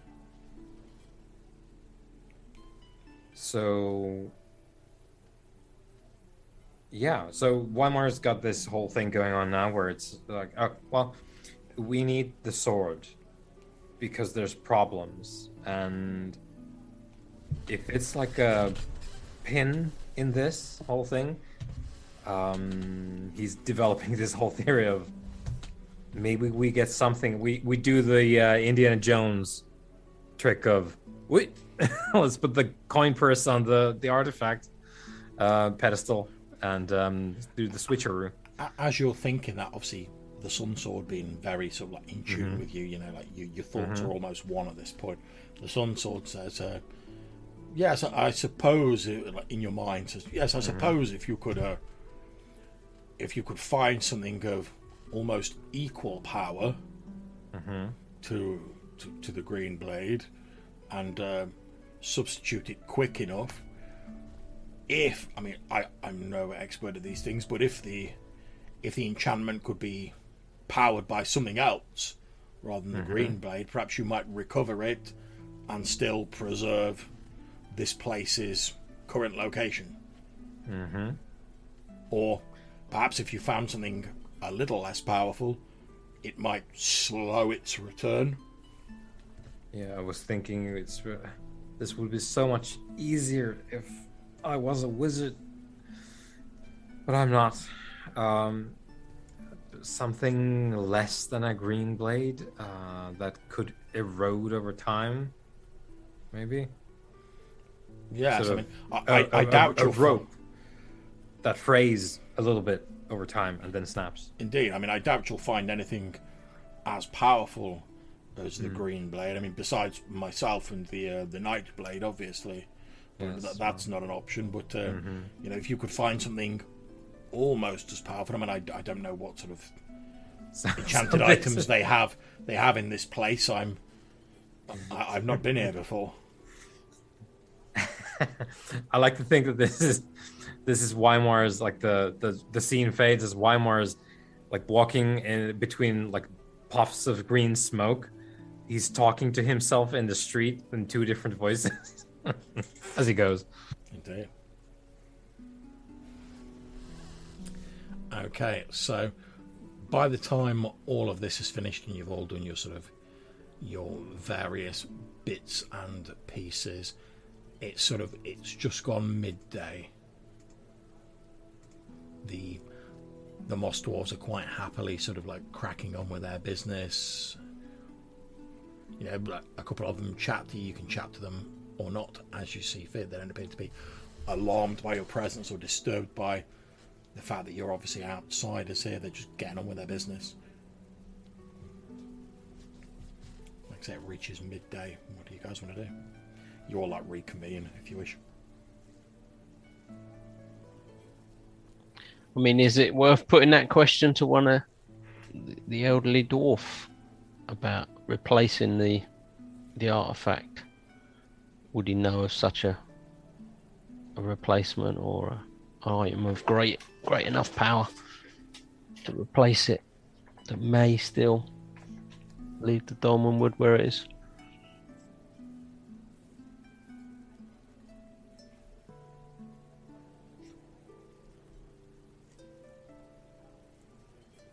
Yeah, they don't seem to have any Sort of knowledge or understanding or interest even. It feels like it's the Droon who have all the knowledge. Did your elf visitor say in what kind of time frame they would expect it to be dropped back? They weren't fully sure what would happen. They just believed that it would probably go back, but she wasn't sure, and there certainly wasn't any inclination of how long it might take. See, I feel they've got their own motives and they don't really care about everyone else, I'll be honest. Because they want the Winter Prince back, don't they? And I think everybody's got their own motive. oh yeah, but they were telling you what they wanted, what you wanted to hear. I.e., if you take the sword, it'll all go back, and that'll be great for everybody. Yeah, but our motive is obviously to take the sword. That's why we're here. What is the sword going to give us? I don't know. You lot have been looking for it for longer. Well, we don't really. What we believe is, so there's 3 swords. Hmm. We believe that there's in very simple terms, there's a good sword, there's a bad sword, and there's a medium sword. We have the good sword, and they have the bad sword, and we felt that if we had the medium sword, we would potentially have a better chance of surviving. Yeah, we're overpowering this one agent, which apparently is being set up for something by this Blood King. So what happens if all 3 swords are in the same place at the same time? It's a very good question. Well, what happens when 2 of them are together? I mean, can you merge Another them? good question. we don't yet know. I'm not saying the sun sword ain't powerful, but it don't move woods, and it don't, kill hundreds of creatures in a single swing, or it's not world changing, is it? But when you put 2 of them together, does it? But again, the green sword, the green blade is world changing, right? Because it's been used. I think it's probably a thing whereby if you have, and I take a pistol, like if you have this, you can club people with it, and it works. It does the thing. But you put powder in it, suddenly things get a little bit more intense. So I think maybe from it's the combination you're saying. The story of like combining, like this isn't, and I tap the pommel, like I think this is probably powder for something else, and I think maybe the other swords are too. I mean, I don't know how likely this is, but what's our chances of getting the evil sword and replacing the green sword with the evil one? Can we overthrow the evil sword with the sun sword? So, theoretical. They've done something with the green sword, and now it's, I don't know what this is, eternal summer, I suppose. Eternal temperance in temperature. We put the explicitly morally dubious implement of something that is not about temperature control. And we put it in instead of the green blade. I don't know what would happen. Really, Malcolm and I suppose everyone else as well. We were talking about finding someone with understanding of things mystical, and I think if we don't find someone and we go replacing swords with other swords, we might be in some trouble rather quick. Because my understanding from speaking to the Moss Dwarfs, I think it was the Moss Dwarfs before, was they had just basically transported the Dolmenwood. There was no talk of the sword being used. It was just we moved it with whatever means, but they didn't actually go into the details of how they did it. So we were coming here to just get another useful weapon to fight the evil. But now it's changed somewhat. Yeah, it's all changed, isn't it? So do we need to have the conversation with the drone? That definitely feels like our next step. But they ain't going to like the conversation, are they? No, but that doesn't mean we shouldn't have it. No, I'm not saying that. That they might not even want the conversation is what I meant. They might not be willing to give us the information or know the information. But And there's a few of them floating, so if the first one doesn't engage, the second one might. And I think as Malcolm says that, instead of Brock chuckles, that is where we're going to draw an end to the session for this evening, guys. Thank you very much for playing. I hope you all enjoyed it. cool. And obviously we'll sort out XP and whatever. So, but for now, I'm going to end the stream.